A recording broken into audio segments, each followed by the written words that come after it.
Alright, now you can hear me. Alrighty, so at what point did it cut out? Was it when I moved it, or was it when I was yapping about it? Hey Basil, how's it going? But yes, so I was incredibly silly and I went to bed at 5 a.m. Oh, that reminds me, I need to put in Rain World music. And kind of vibing with Rain World's OST lately. Where is it? There we go. Alright. So we'll have Rain World music on in the background. Yeah, why did you do that? Well, because I wanted to get that video done, and by God did I get that video done. It was so worth it, chat. You have no idea. Very quiet, son. That's just how I'm talking. That's not like an audio issue. That's just how I'm talking right now. I ain't gonna lie to you, Chief. I'm tired. Yeah, because my game is still at the same place as it was yesterday. Hello, Gleb. How's it going? Alright, we're gonna let people, slowly trickle into the chat today. Rainbow OST. True. Raise the volume. Gonna give me any music?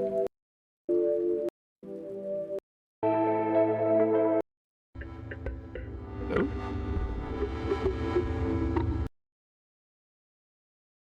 What the? Why is my music not playing that? Why is it using my...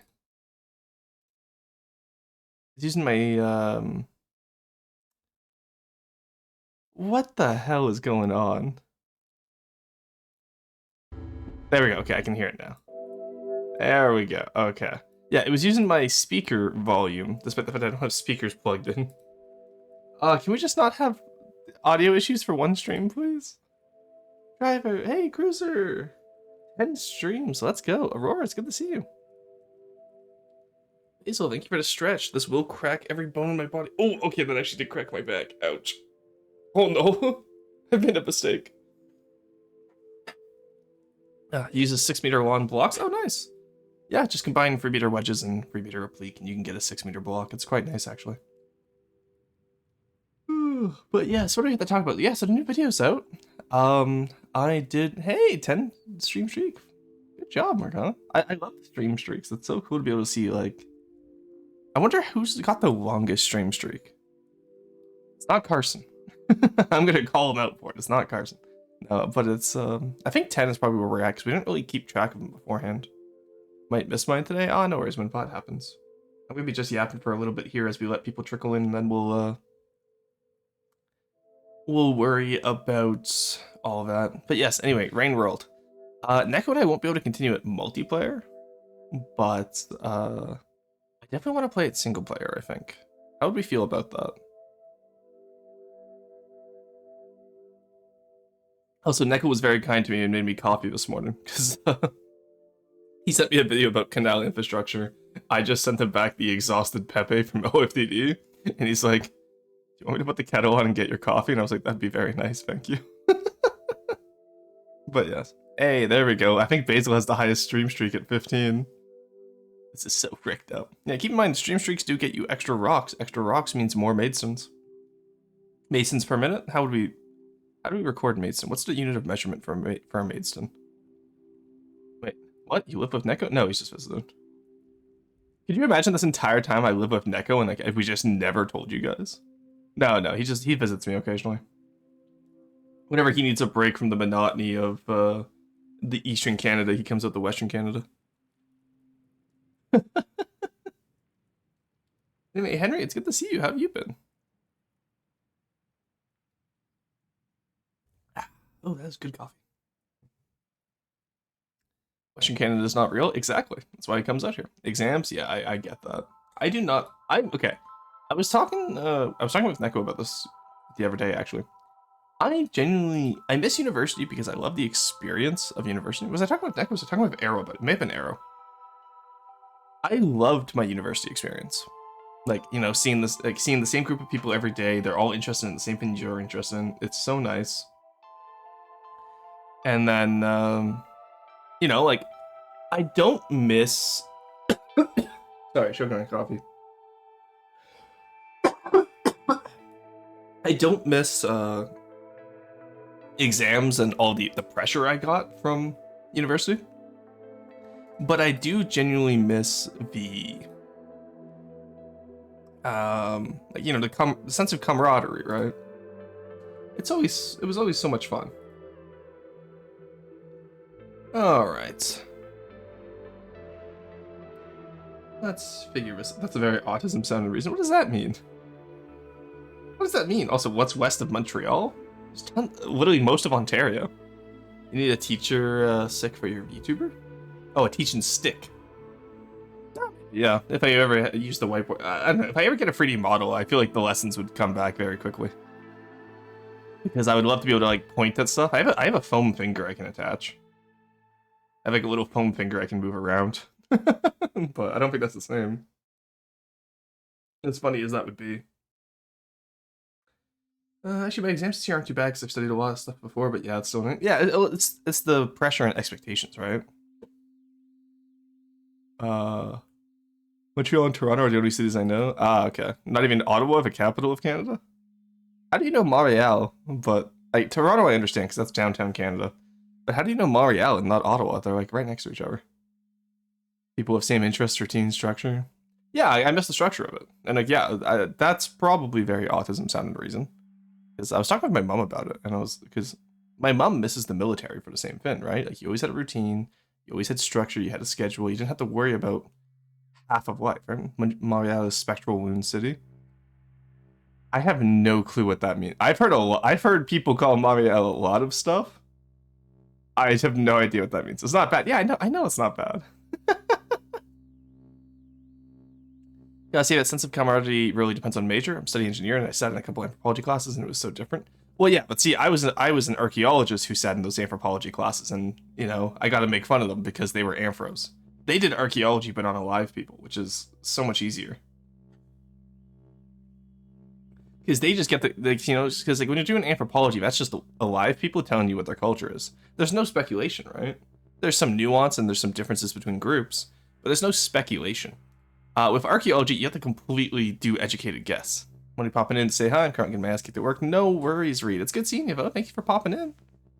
Didn't get my BP ready, sadly, but regardless, hi. No worries, no worries. It's good seeing you. It's Mario, but Mario. Mario. Oh, okay, so for the record, the reason why I'm not saying Montreal with the Anglo accent is because it's Royal Mountain, or like the Royal Mount. That's what it's Mont, which is like mountain, and then Real, which is comes from Royal. That's why it's Montreal.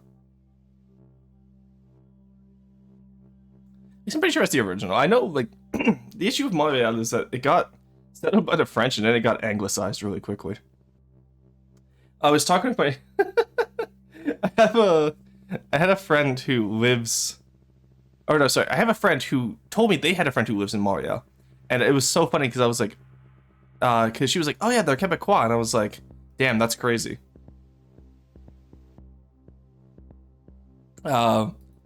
And then they were like, oh yeah, like, you know, like she's super French. I was like, no, she's not Quebecois if she lives in Montreal. That's an Anglo city.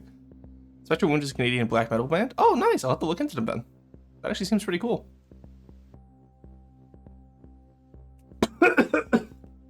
I have a friend who lives show off. That's crazy, driver. Oh, I read that as I went to take a sip of coffee. You bastard. Oh my god, that's so funny. Oh my gosh, I have a friend who lives show off. There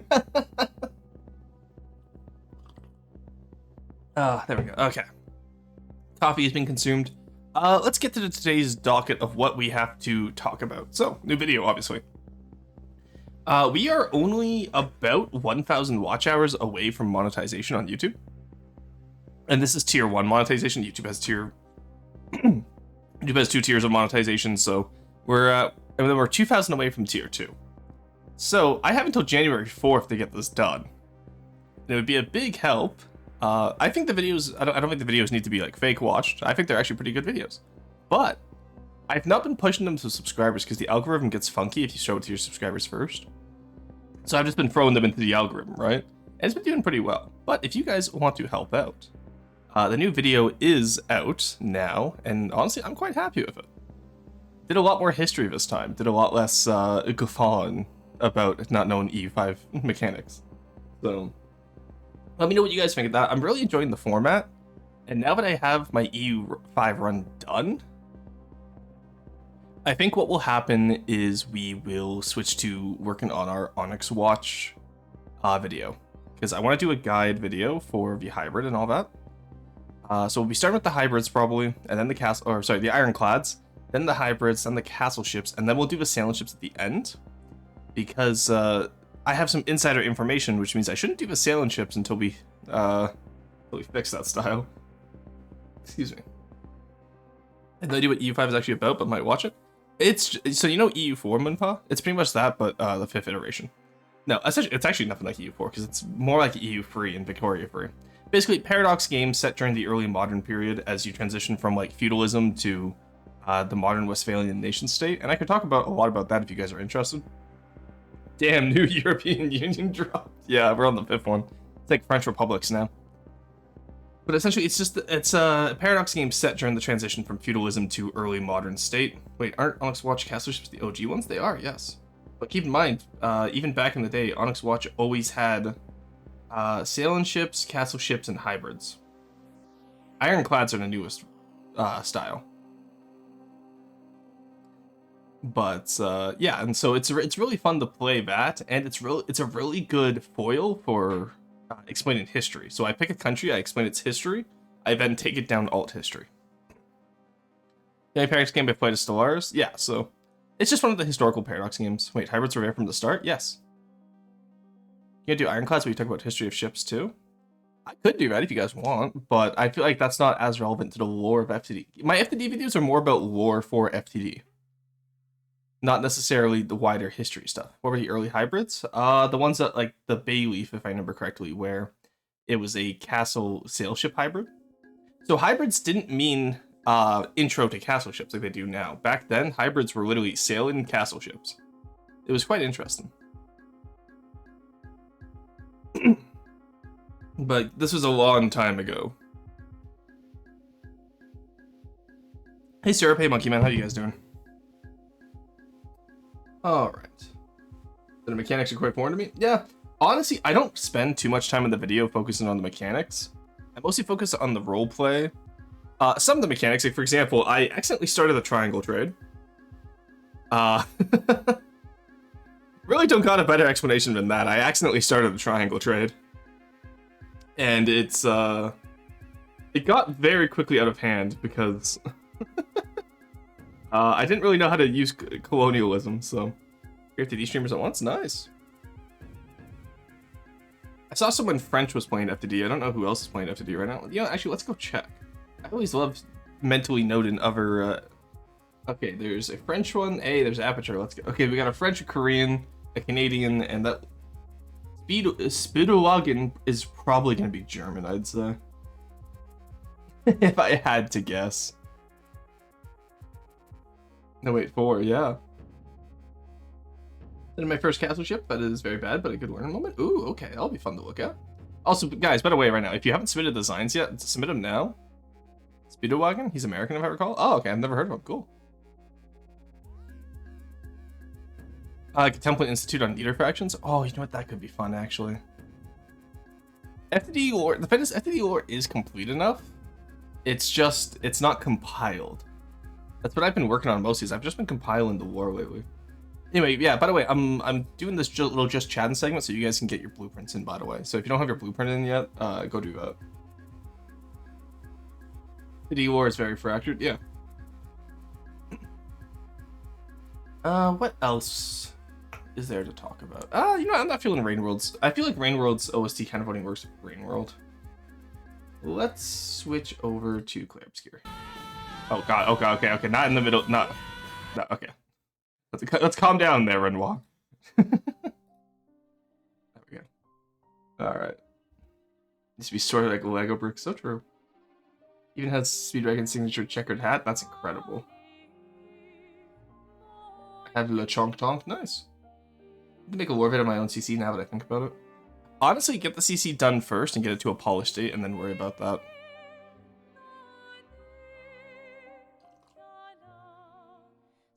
When your videos start getting millions of views, I can tell people Minecraft is in the very first video. Well, I've noticed that the recent influx of EU5 people do not look at the FTD content.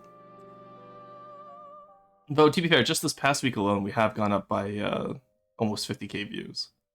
So, who knows?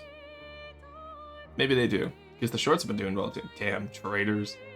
Have to replace an old crafts very rare for new craft stage. Nice. It's good. You should always aspire to be at that stage. You can't come. 4 out of 5 complete factions. Very nice, very nice. I'm excited to see it. Maybe I'll play through it when I'm done with my own projects, eh? All right. What else was I going to talk about? Oh, yeah. Let's talk about future videos. So I have until January to get stuff done, and I have a whole glut of content I want to do for December because I've been. At first, I had a manic episode at the end of November, which is what led to that first video coming out. And then I think how well that one was received is kind of what's led me into just staying productive. It's nice. Normally I make one video and then I'm like creatively exhausted, right? Between streaming and YouTube. Oh yeah, the E5 video is the most watched. Yeah, no, people really like it. I'm glad. I put a lot of effort into it. Also, I used up every single LEGO Star Wars death sound in a compilation of wars, and I think that was really funny. That took me 2 hours to edit. Just an 8-second clip was 2 hours. Did my own project, so 2055? Okay. Well, I was gonna say, I'm actually feeling particularly creative lately. And today's FTD stream would probably go for a few extra hours if it wasn't for the fact that I have company over, right? So. But, yeah, I've been feeling creative lately. It's been good. So I'm just gonna keep it up, keep doing stuff. So what I want to do is I want to do a Dwarf Fortress video. I want to do, obviously I want to keep EU5 going because I'm having a lot of fun with that, but I want to also branch out into Dwarf Fortress. And the reason why I want to do this is because I want to start introducing more archaeological elements. Right now, I've only been kind of a lore keeper for an old game, right? That's pretty much all my channel's been for, but I want to introduce more archaeology content as well. And so to that end, I think what we're going to do is we're going to do some Dwarf Fortress on the channel. And I can do some narrative runs, like for example, my first video that I'm working on right now, and by that I mean I'm in the scripting phase, right? Oh, you know what? I might do some co-working streams this month too. Just like sit here with you guys and chat as I script. Maybe I'll walk you through how I do a video, because like I have a pretty tight format now for how my videos work. Anyway, I'm getting distracted. I'm getting tangential. But what I would want to do is I want to call that from the brain. But what I want to do is I want to take like, you know, my 7 dwarves, right? And we'll do a very specific run. So for example, the first one I'm doing, oh shit, no, is I want to do a Dwarf Fortress hunter-gatherer run. So we'll probably start off near a volcano or some type of obsidian vein. Who could have guessed that the video not about a very niche unknown game would do good? Honestly, I know. It just means my format's good, which is nice. I was worried that the low views was because my my video wasn't good and not because it's just a very niche format. It's just a very niche format.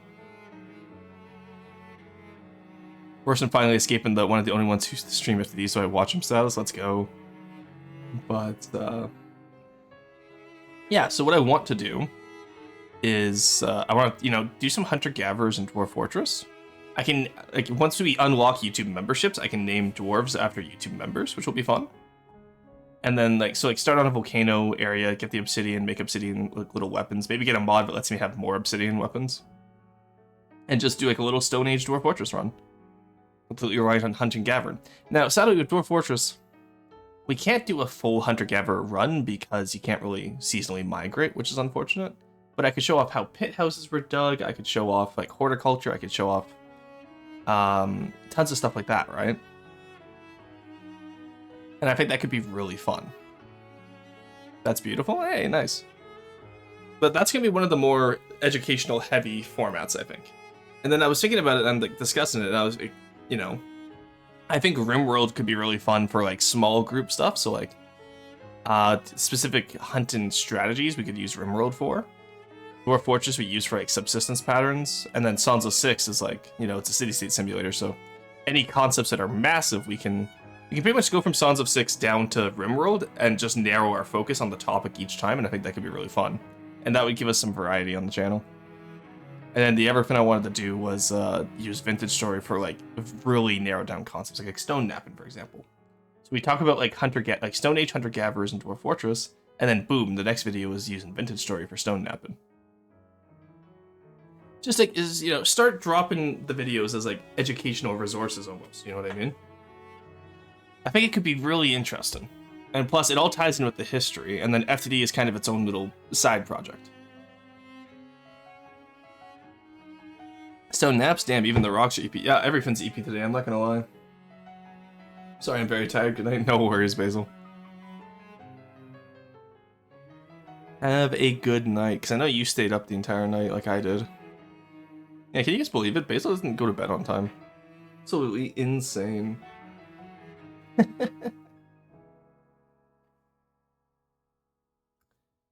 Alrighty. What happened to Force when I was gone? He was unfortunately, he was killed in an unfortunate updated accident, and I haven't been able to resurrect him yet. Acceptable SMH. Hey Carson, how's it going?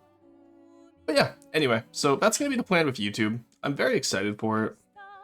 It's gonna be a lot of fun, I feel, and it's one of those things that, like, I don't care how well they're gonna do, I just want to do what I want to do, right? Does that make sense? What did I miss? Oh, we just talked about all my YouTube plans. It's the premiere for the second FNAF movie. I haven't seen the first, but this will surely be good. Hey, Rhea, how's it going? I didn't even know there was a first FNAF movie. Is FNAF still going? It's been 10 years. Give it a break. That franchise has been milked out of existence. Like, there's nothing left. There's just a pile of bones and, like, dry skin. That's all that's left of that franchise.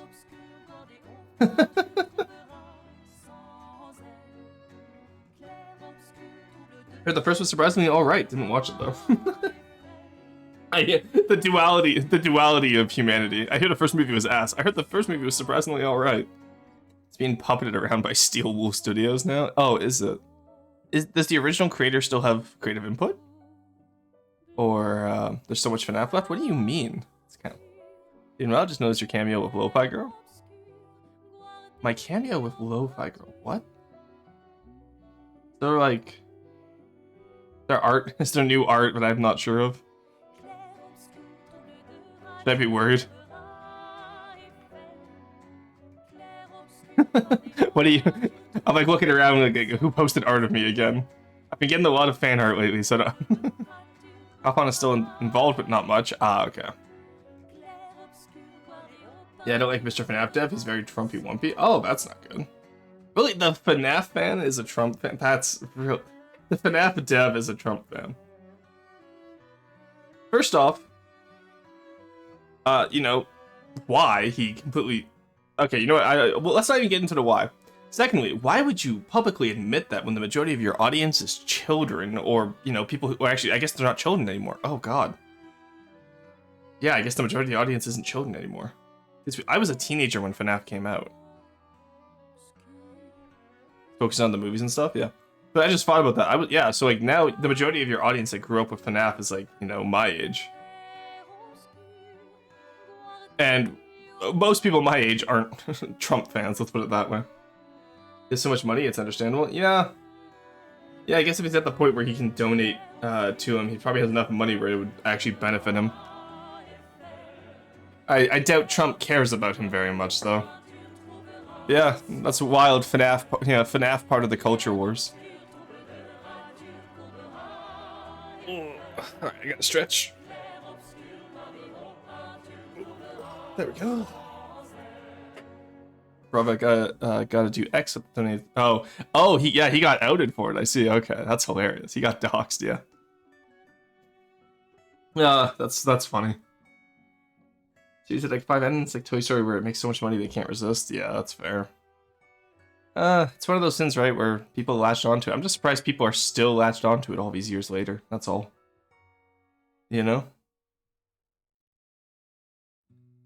Star Wars syndrome.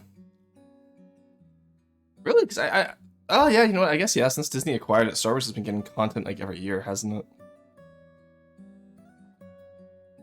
Marvel has slowed down now, because I saw the reaction of Robert Downey Jr. being Doctor Doom, and I have not heard anything about Doctor Doom since, and that was years ago. Endgame should have been the last movie. That was my first movie. I've only ever seen... The only Marvel movie I've like really sat down and watched is Endgame. I mean, Star Wars has always been massive. Yeah, Star Wars, like... Because you had what? You have the first movies, right? You have all of the expanded universe. They started a jazz channel, and the OC resemblance is lovely. Can you please send me a screenshot? I would love to see this. Can you imagine if I got, like, AI scraped? Do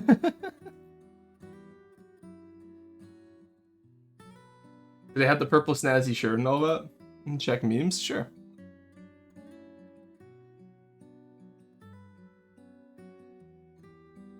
Oh, okay. Okay, alright. That looks nothing like me. What do you mean? That's not even the same face shape. But no, but oh, you know what? It's the hair. I see it.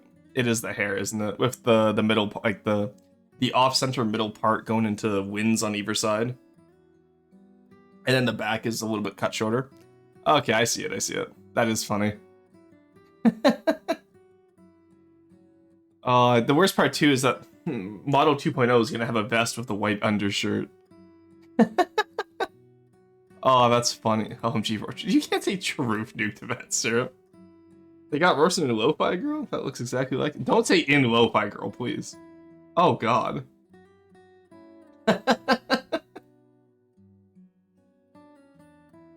Wait, what? Oh, we're talking about it in the Discord. Thank you, Array. That actually is pretty good. Yeah, with Star Wars, because you have the original, you have the Expanded Universe comics. I love the comics, by the way. Star Wars is the only time I ever read comics. Same with, like, the short stories. Like, I love the OG Boba Fett story and lore. New fan art idea just dropped? Oh, no. How's yours? I'm doing pretty good. How are you doing, Blue Man? How's the group doing? But, and then, you know, obviously the prequels come out. Everyone hates the prequels. But honestly, as someone who grew up with the prequels, they're very near and dear to me. I think if you take them seriously, they're pretty mediocre. But if you take them as Star Wars, it's pretty good. And that's my issue with the sequels. Hey, Whitehood, how's it going? Good to see you. I'm also very tired. We can be tired in French together. But, so my issue with the sequels is that they're actually decent movies, but they are not good Star Wars movies. Whereas the prequels were horrific movies, but they were Star Wars. Does that make sense? Excuse me. Because Episode 7 is just a rehash of Episode 4, let's be honest. The Expanse and Battlestar Galactica are better than Star Wars, then why don't they have as much merch? Actually, you know what? Battlestar Galactica might have as much merch, but I have never heard of The Expanse. How do you feel about Andor? Okay, first off, no spoilers for Andor. I'm only halfway through Season 1. I'm a very slow watcher. But, I enjoy Andor so far. I think Cassian is a compelling character. The thing is, I didn't like Rogue One. I did not enjoy Rogue One whatsoever. That's not true. Krennic is actually goated. Love Krennic. But I think the rest of Rogue One was just, not good.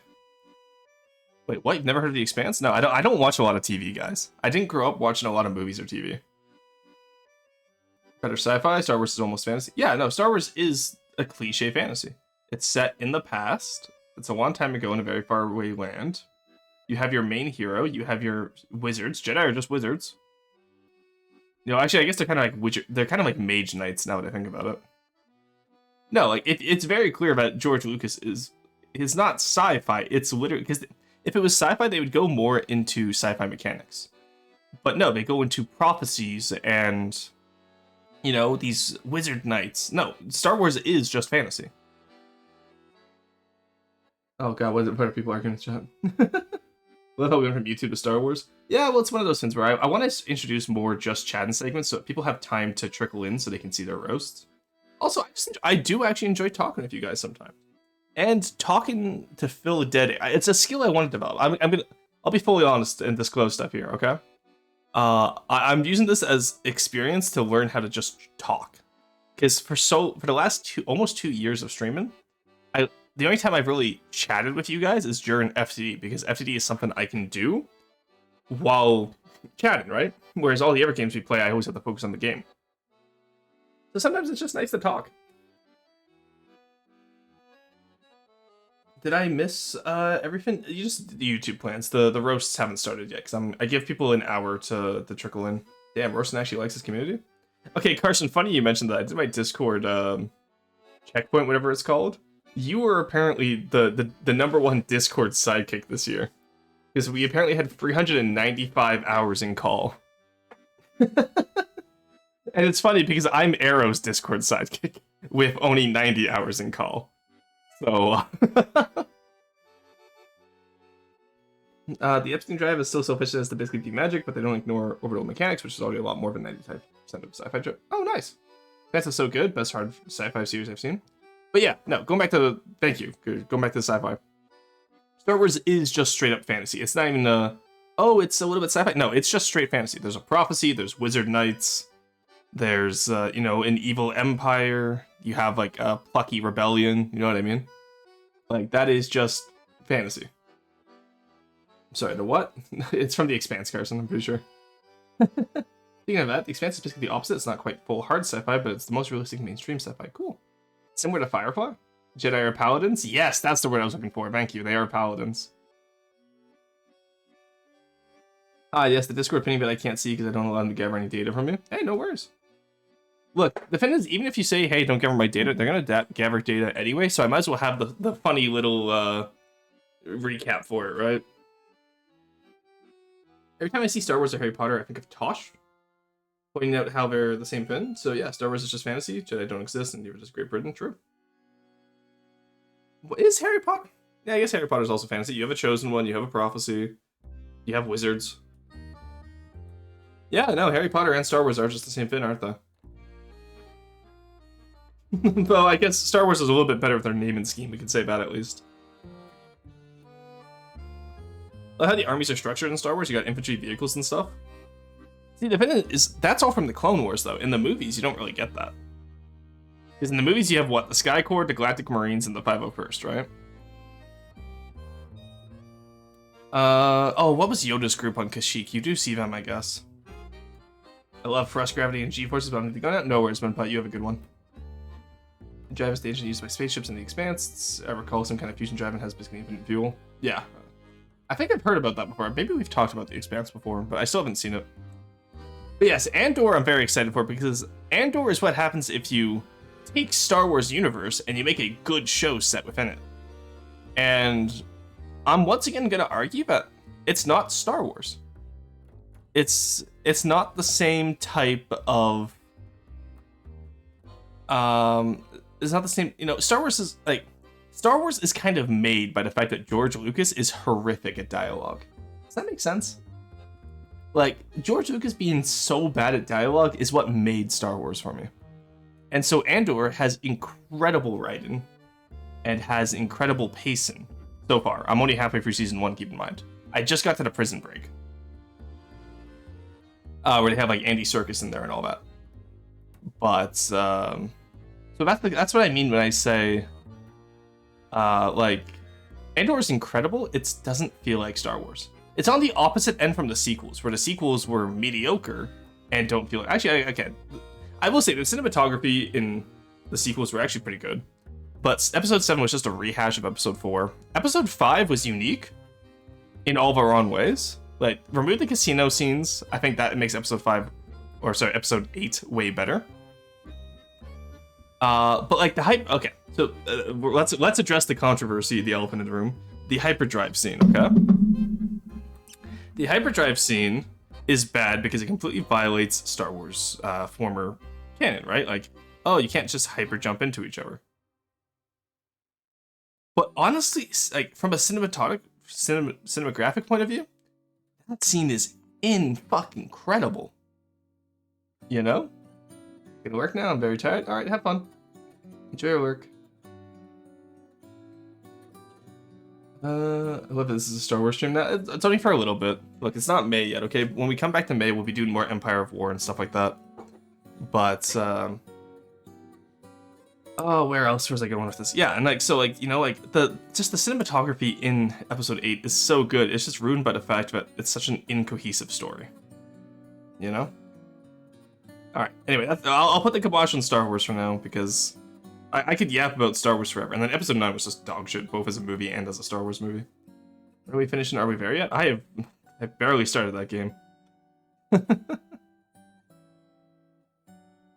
Honestly, I don't know. I'm kind of getting burnt out on like the quote-unquote friend swap genre. I think Repo is really good. I think what's the other one? Not RV yet. There's another one. Oh, Peak. I think Peak is really good. I think Repo is really good. I think that's all I need. Because Repo is just better Lethal Company, and Peak is so unique. Can't believe they stole Warp Ramen from Scarlet Dawn. I know, right? What is lurking mechanic on Twitch? It's not a mechanic. So, whenever you guys type !lurk, that just sends a little stream elements message saying that you've gone out to lurk. So that just lets me know, hey, I'm still watching. I'm just not chatting. And I'm like, okay, cool. Have a good one. Enjoy the time. You lurk, but don't use the lurk command. Rorsten will personally come to your house and beat you with a shovel. That's not true. Also, M3, go back to lurking. Can't believe Hyperion gave the Scarlet Dawn a longbow. Hey, Sample, how's it going? But yeah, so lurk doesn't mechanically do anything. That's just a little command that most people set up so that you can be like, hey, I want to support you, but I'm not chatting today. And it's like, okay, have a good one. There's a lurk command? Yeah, it's !lurk.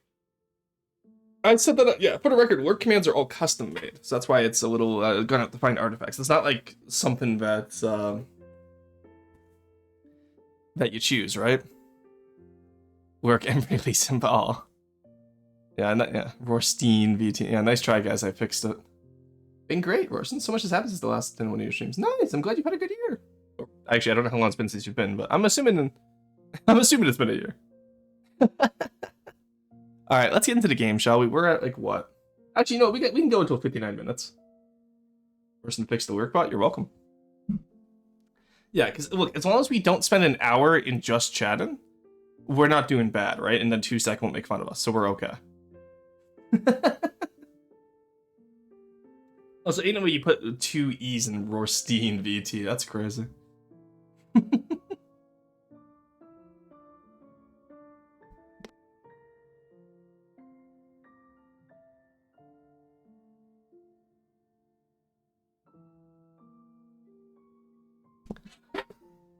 Sorry about that. I have to just blow my nose real quick.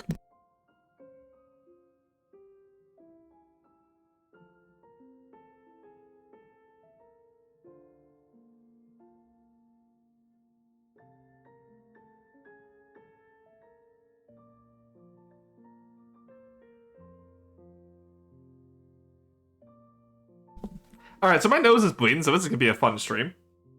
Alright, never mind, we're not going to the game yet, because I gotta wait until my nose is done bleeding. This is just, it's dry air here. And I am unhydrated, so this will take a little second. Just realized I named my vehicle with W, so I got a wow. Yeah, there's quite a few today. I haven't even checked since I started stream, so got that anime nose? Yeah, apparently. I saw a new fan art of myself, and I just got, you know, like, the instant nosebleed. Alright, let me grab my Kleenex. Ah, I love when this happens. There we go.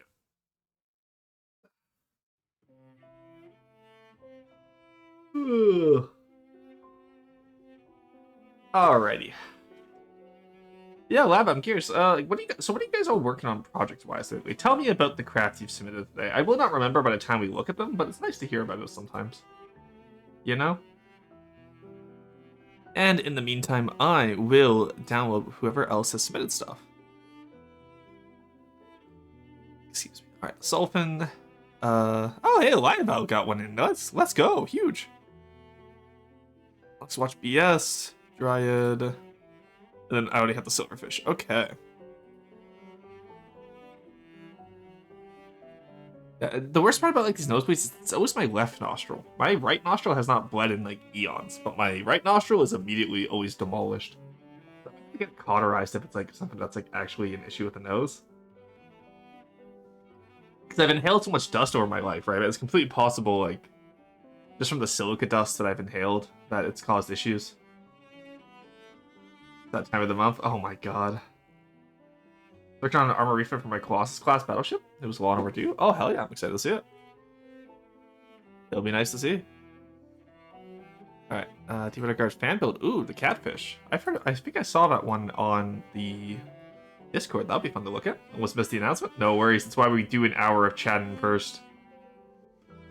Can I put a cram gun in a heli? That's it. Totally just also submitted something I made that looked okay, because I don't know, I've been kind of off the game for a bit. Hey, no worries. Not everyone's got to play the game, right? Hell, I've been off the game myself for a bit. I haven't built in 2 weeks now. Hey, sir, thank you for the subscription. 13 months, let's go. I didn't realize you'd hit your 1 year yet. That's crazy. Fuck, sand. I want to get custom notifications for the alerts soonish. I just haven't had the time to do it. And I need to find an animator who can do it. But I have like a little bit of a complex idea I want. Getting back into building longfall tribes, mostly just updating a lot of designs I made back in 2023, 2024. Nice! Can I resend one of my vehicles to the wrong one? Sure, if you get it done in time. You haven't until my nose stops bleeding to get it done. New hop one is coming along well. Huge. Also ended up making the super battleship, the Centurion. The only reason it exists is because I couldn't just let the revamped Stronghold now have the biggest guns. Ah, that's funny. Just have it be a pile of rocks being dropped. Oh yeah, the audio is easy to find. It's just specifically the animation I want. Because for the follower animation, I want... If you guys look down at my little about section, you see that little area that has the screen with the diamond, like the Minecraft diamond, one of the Chaos Emeralds, and a topaz in it? Is that a topaz? What is that? I don't know. I have to ask Araya what that last one is. She told me at some point, but I forgot. You gotta work on that cruiser I made from last time? Nice. But, alright. Ooh, treasure train. Oh, damn. Reach level... Never heard of a treasure train before. Apparently, if we reach level 2, we get 35% off gift subs. That's crazy. Return the slab. I will not return the slab. But, yeah, so I want, like, that little screen. I want it filled with dirt, and then it shakes out, like, animation-wise, to show, what's it called? Like, the person... Oh, person just followed, right? Had a lot of fun making the drillman. I still gotta get a frontal ram. Oh, fun. Working on a monitor and destroyer thing. Nice. That's painful to animate. Yes. That's why I need to find someone willing to do it. Because it is quite a difficult animation. But I have a vision, you know? Right, gotta switch my Kleenex out. Alright, I'm gonna blow my nose 1 second.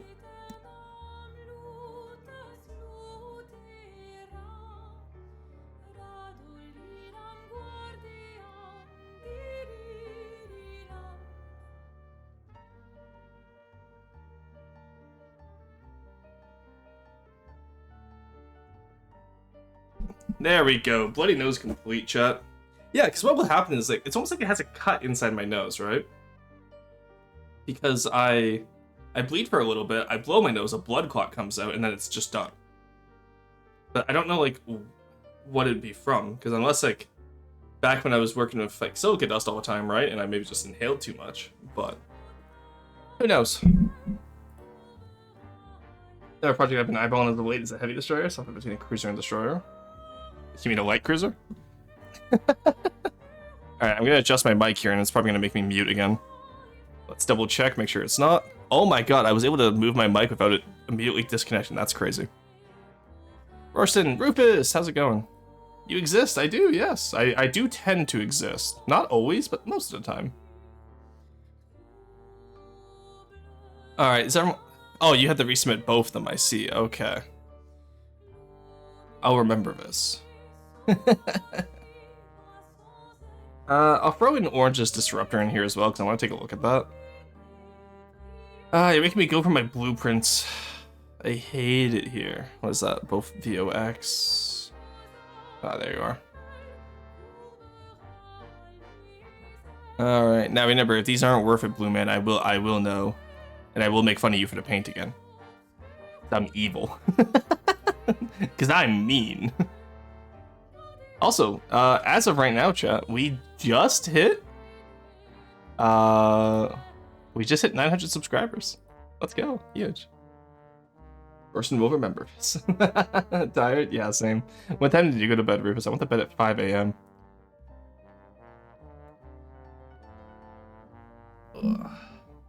Purchase that bitch. Yeah. Disruptor, I hardly know her. So true. My VTuber was a my VTuber was a mean man. Dude, stop. That's really good, Carson. 11:30ish p.m. Oh, what are you doing tired then? It's 12 p.m. for you now. I don't want to hear it. You got a full 12 hours sleep. You told me tired. I went to bed at 5 a.m. I woke up at 9:30. Spin them from my laptop, so the paint is probably even more bright, but I did change it. Okay. Blue's new paint is less blue? Oh, it's also less saturated. It's mostly the saturation, right? Saturation in alpha is what makes stuff feels really bright. I've been up since 4 a.m. Skill issue. Well, to be fair, I went to bed at 5 a.m. actually, so I feel like that's worse. I did multiple times that I would like to see a doctor about this issue. Oh, fair. I have not heard about this, so I apologize. Stepped up the hill both nights. I stepped up the hill both ways. That's funny, but how's it going, Raven? It's good to see you. All right. Anyway, I do have to switch to the game soon to avoid the just chatting allegations. At 12 p.m. I'm currently 2 a.m. and chilling. Oh yeah, I forgot you're always on the other side of the world, aren't you, T-Lod? The amount of people's sleep schedules I have ruined by streaming at the times I do. Because for me, right, the idea was that, like, I stream about now-ish, because that means as the Europeans are going to bed, the Americans get off work. But the Asian audience, unfortunately, it's so inconvenient for them, right? But I don't know what better time I would stream. I know M streams like super early in the morning. And that means, like, you know, but like most of her audience is Americans who wake up to watch her stream, right? It's me, I'm most of her now, but as an American right in the middle of my day, but well, that's the pin, right? So you're probably, are you PST or are you EST? Because the EST Americans, what do you mean yapping for an hour is fine? Yeah, but my chat says I'm just chatting if I go over an hour. So I got into the 59-minute mark. Late but I am at home early enough that I can watch a bit before having to eat. Exactly, that's what I'm thinking, right? 12-hour streams every day. Go. Nightmare. That's pretty much what I was doing with EU4. I was doing 8-hour streams every day. In my Navy, like, cruises can be no bigger than 140. Oh, okay, neat. Got a lot of Fridays off, so it's working out. Hey, Rufus, congrats on your 5 stream streak. But yeah, so like for people who are in my time zone, I'm MST, right? It's right in the middle of their day. It's very inconvenient. But for example, I start stream when the Americans in the EST go on lunch. And then if I play, you know, like a decent 6 hours, which I don't do very often anymore, but when I used to, it means that, you know, that would take me until 4 p.m. my time, which is 6 p.m. their time. So it's just as they're getting off work, right? And then they hang out for an hour and then we're good to go. Got a lot of Fridays off, so it's working out. Oh, nice. I've had some good coffee, goddamn. Alrighty. I guess I should play. Now the question, actually no, I'll still give you guys another 4 minutes. You have 4 minutes before I close the submission channel. Okay, guys? You all have 4 minutes. If you're new here, use !Discord to get access to the submission channel.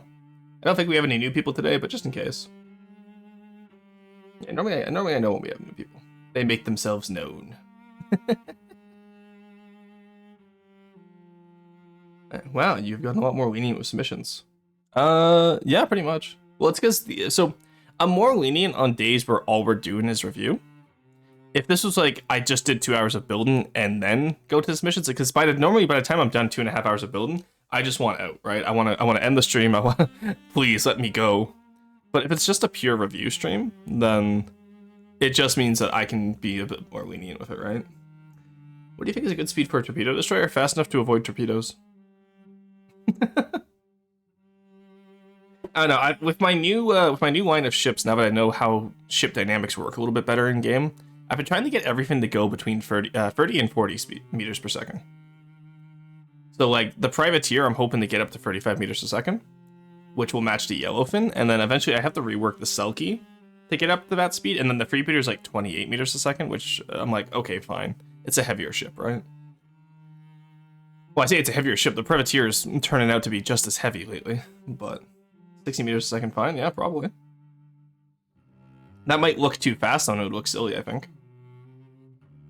Had a drastic shift in naval doctrine early last year. What used to pass as cruises 2 years ago is now classified as a heavy frigate. Ah, so you're size creeping yourself. You're size creeping. I don't know. I base my scale off of Niter limits. So Niter's limits is like 35k volume for most craft, and then there's obviously a couple super godlies. So that's how I build. I have my super godly at 45k, and then the rest of my craft are below 35k. And I just kind of scale it up from there. So the freebooter, for example, is a heavy cruiser because it's 21k. The privateer is a light cruiser because it's probably going to be like, you know, let's say, hopefully only 16k. I don't know what it's at right now, but I have to look. The privateer might just end up being a cruiser. Want more speed? Just prop coat. Yeah, that's boring. Okay, good. It is a semi-foil. Nice. Yeah, I guess you could say that. It's personally how I do it, right? Nobody has to design like I do. I actually don't recommend people design how like I do. It's an incredibly futile experience to try and beat the entire campaign with Deep Water Guard only craft. It's fun, but it's definitely self-sabotage in a way. And it's funny because people always go like, "Oh, like you only build Deep Water Guard." It's like, for the record, I choose to build Deep Water Guard. Imagine if imagine how easy campaign would be if I actually played like with normal ships. Like the moment Silverstone Shogun is done, I'll be able to speed run the campaign. It's gonna be so nice. Actually, I will beat them with blue communists. Hell yeah! But it's just one of those funny things to me that do SD campaign next. Oh god, SD only campaign. That would be so easy. It's just oops all front-siders. Oops all actually good craft. Because SD has no restrictions, right? So I feel like that's just playing campaign normal. An SD only campaign is just playing campaign normally. Except I'm playing with, you know, like wedges. I shouldn't say that. SD actually does have some really good aesthetics. Trying to beat the campaign with Deep Water Guard depends on how many liberties you want to take with the tech the pirates up. I'm doing a tech tree run, so as I beat more advanced factions, I get more advanced tech. I feel like if I kept to just Deep Water Guard like base restrictions, it would be harder, yes, but it wouldn't be as interesting because I wouldn't be able to put as much lore, and I wouldn't be able to turn it into a custom campaign afterwards. Yeah, campaigns for veterans are too easy. We should allow mass drivers or godlies. No. Honestly, I actually think that right now the campaign is too hard with the power creep and the size creep over the last 3 years. Because keep in mind, as Codals, our issue is that we've been designing campaign as if we're the ones to play it. Which, let's be honest, no Codal has played campaign in years. I haven't completed a campaign since 2015. The biggest issue is that most players who come into the game nowadays, they have no clue what they're doing, and the campaign is very difficult for them. And it's because of the size and power creep, right? And that's one of the things where people go like, oh, we want the campaign to be harder. It's like, no. It's such a small amount of people who play the game that want the campaign to be harder. You know what I mean? Y'all played campaign? Yes, I was doing a tech tree run of Caravonian Rebellion. Yeah, I gotta go back and play Caravonian Rebellion sometime. Give Aperture a little shout out, you know, play Caravonian Rebellion, it'll be a fun time. Well, I think he's actually streaming, yeah, he's streaming FD right now with his little Pug Cup VTuber model. It's very cute. 500 nukes. The Coyote family of fishing boats must grow. Yeah, like, see, I love seeing all the fan building that has resulted from me doing so much Deep Water Guard content on stream. Because honestly, when I started this 2 years ago, I did not expect to get as far as I have so far. I talked about oh god, no, we're over an hour. It's Jover. Sorry, this is a just chat and stream now, chat. But no, like when I started 2 years ago, right? I didn't expect to get where I am right now. Brother, the flying squirrel was one of the first ones that spawned in my campaign. I had like 30 hours. Oh no. Chats didn't only chats. No. But it's one of those things, right, where like, I didn't expect to get as far as I did with such a niche game. And I didn't, you know, that's just actually a complete sense. I just didn't expect to have such an influence on the community, but we have such a solid community now, and I'm very happy with it. I'm very happy where we are as a little community. And that's one of the things that like makes me afraid to post more to YouTube, because like, what if one YouTube video gets lucky and hits it big, and then our little community explodes, right? It's not gonna be the same vibe anymore, and that scares me. Like we think of as a CC that's just veterans doing their best to crush you. There's quite a few, but none of them are done. That's rough. Counterpoint, laser's true. Yeah, because like imagine like, you know, imagine I have a video like make it big, right? And then I pop in the VC one day, and then immediately there's just hundreds of people instead of the 20s that we get right now. Make them join the Rolt? No, we're not. The Rolt will not survive the viral video. I have said repeatedly in the past, the moment we have a viral video, the Rolt members go up against the wall. Carson's gonna have to do like, you know, like that sad gif of the cat like with the pistol? That's gonna be Carson. We shall convert the world. I want you to succeed, but I also like the smaller community. I do not like being in big communities, it's just so scary. That's exactly it, right? And like, it's also an accessibility thing, right? Like, I don't want to be big enough where I'm no longer accessible to chat with people who are viewers. Like, I enjoy being able to go into a VC and just have fun, right? And just do shenanigans. And like, if we get too big, what happens, right? Could be one of those things where maybe I just restrict the VCs to the anthropologist role, because that means you have to like actually message and be a part of the community if you want to become an anthropologist role. So I think that's like level 5 or something like that. So that could be an idea, or maybe I just stick to subscribers only chat. I don't know. We'll find some way to be able to still keep like the small community, because I can't really do an OG role, right? Because like, where's the cutoff for the OGs? Well, shit. No, it's okay, Tier. You and I are still friends. I'm talking about purely from like a viewer interaction, not a friend interaction. I'll still have my usual friends. We will roll from the shadows. The Croat shall become the hidden elite. Oh god. Could you imagine if one day you just get a hidden roll to roll that doesn't show up and you're just like, what does this mean? Our martyrdom shall inspire the masses. The Thunder Warriors. Oh god. I love the idea that, yes, the Rolt are my Thunder Warriors. We used them to build the community, and then when their purpose was done, just send in all the new people. But no, look, that is not an issue for quite some time. I don't see FD ever breaking into the mainstream. Well, it already has. Martin Cedo Pants, Lafrix, all that, right? It's just, the issue isn't that FTD isn't interesting. It's the issue is that FTD content creators aren't interesting for the most part. Like, Lafrix is interesting. Like, you know, Martin Cedo Pants is interesting because they do heavily edited runs and they pace their stories. I've talked about this with Borderwise before, but like, because for my stuff, right, I've always wanted my videos to have pacing, to have a narrative behind it, right? Again, FTD is a medium for which you can do interesting stuff with it. And so, Ambiguous Amphibian put FTD in front of a lot of people, but that didn't really make it explode. It did, though. We had, when Martin Cedo Pants did FTD, we had a massive amount of sales. So the fact it's noticeable in the Steam thing. I was talking with the devs about this, right? Hell, even me just streaming consistently the past 2 years, there's a noticeable uptick in sales.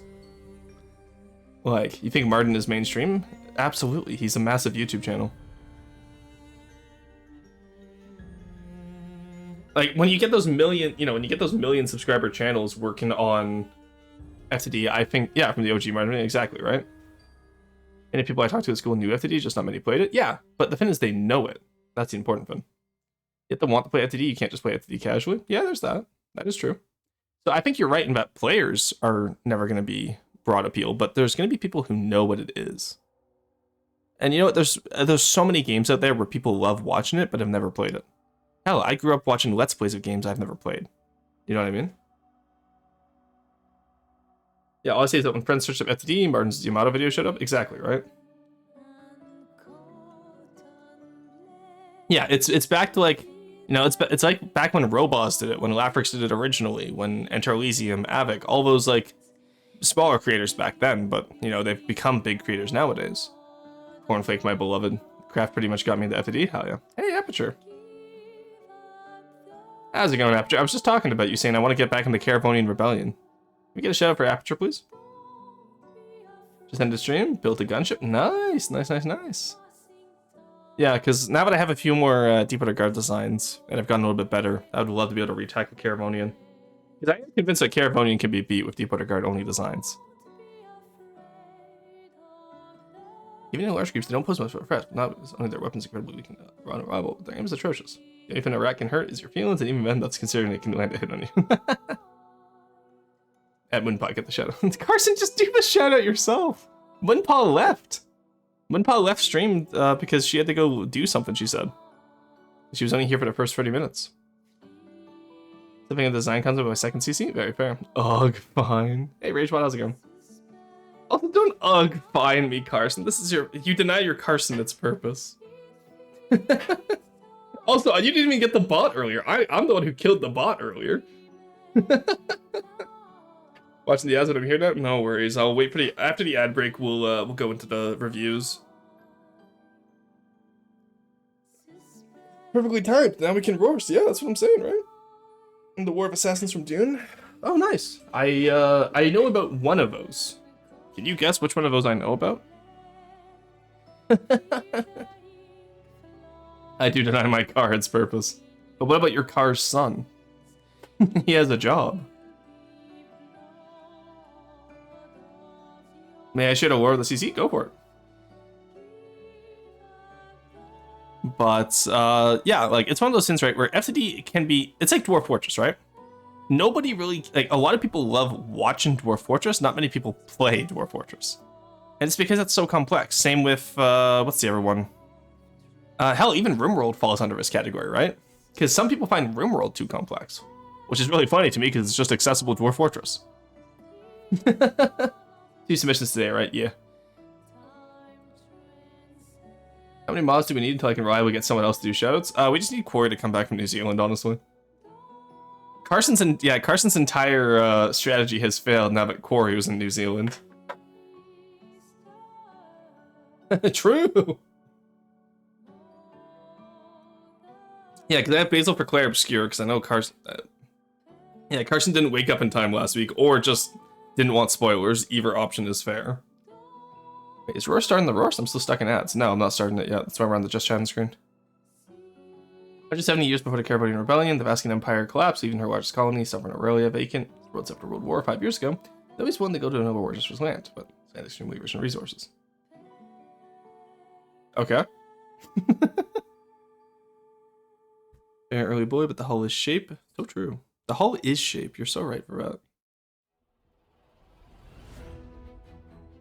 Also, yeah, no, between Claire Obscure and Rainbow, I've been kind of enjoying story-based games again. Like, I know we said, like, oh, we're going to use Thursdays for city builders, but I'm just kind of using it as my whatever day. I feel like Thursday is my whatever day works, and for right now, my whatever is Rain World. Yeah, both of those I want to watch. Yeah. League of Powers initiates the melee games. See, the most unrealistic thing so far is that the League of Powers had any, like, initiative. And they didn't just veto each other. Did war for the sake of the territory of Southern Aurelia, against the first president of the newly founded Aurelian Union. Oh, nice. I need more Claire. I want to see the story, and Rain World is Rain World. Yeah, no, I've been having so much fun with both games. Rain World yesterday with Neko was fun. It's unfortunate multiplayer doesn't work that well. But, like, even then, even with the amount of scuff yesterday, that was still such a fun game. So I can imagine it's going to be very fun on my own. And then Claire Obscure, obviously, is just Claire Obscure, and I'm looking forward to that a lot. You're streaming now at Thursdays? Yes, I am. That's why I posted yesterday saying doing Rain World with Neko. I'm glad someone was having fun.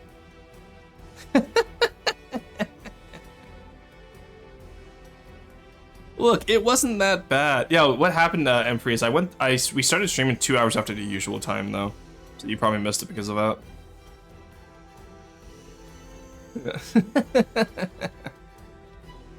Yeah, Neko did not enjoy his escort quest.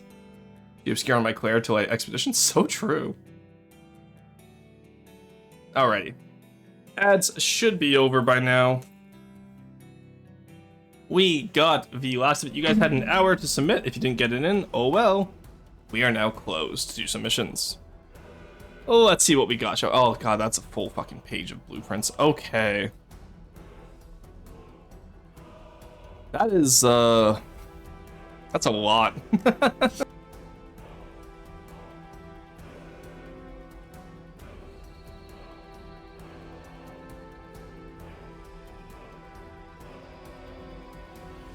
Support no ads, true.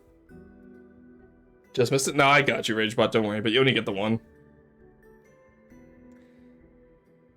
Mods, put Neko in the cat centrifuge for a minor typo. Carson, I will add you to the Council of Eunuchs is crazy. Yeah, mods, can we snip this cat boy? The sleep now because I'm very eeping. No worries. Actually, you know what? No, yes, worry about it. Worry about it. See, because if you worry about it, you won't fall asleep, okay, Emperor? Emulsifies your cat. Oh my god! No! Don't emulsify it! That sounds like the start of a wuxia harem. Oh, did I tell you guys that my mom messaged me about where winds meet the other day? And she was like, yeah, it's a cultivational like wuxia simulator. And I was like, Mom, how do you know those terms? My mom was in game development back in like the early 2000s, right? But she didn't really keep up on modern games. She really likes the classics. And so she goes, it's a cultivational wuxia simulator. And I was like, who the fuck taught you those words?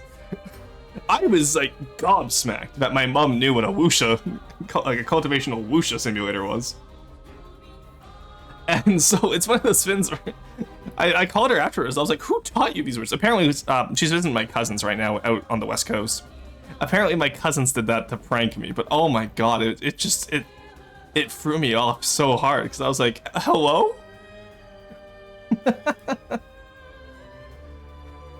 Alright, let's boot into the game finally.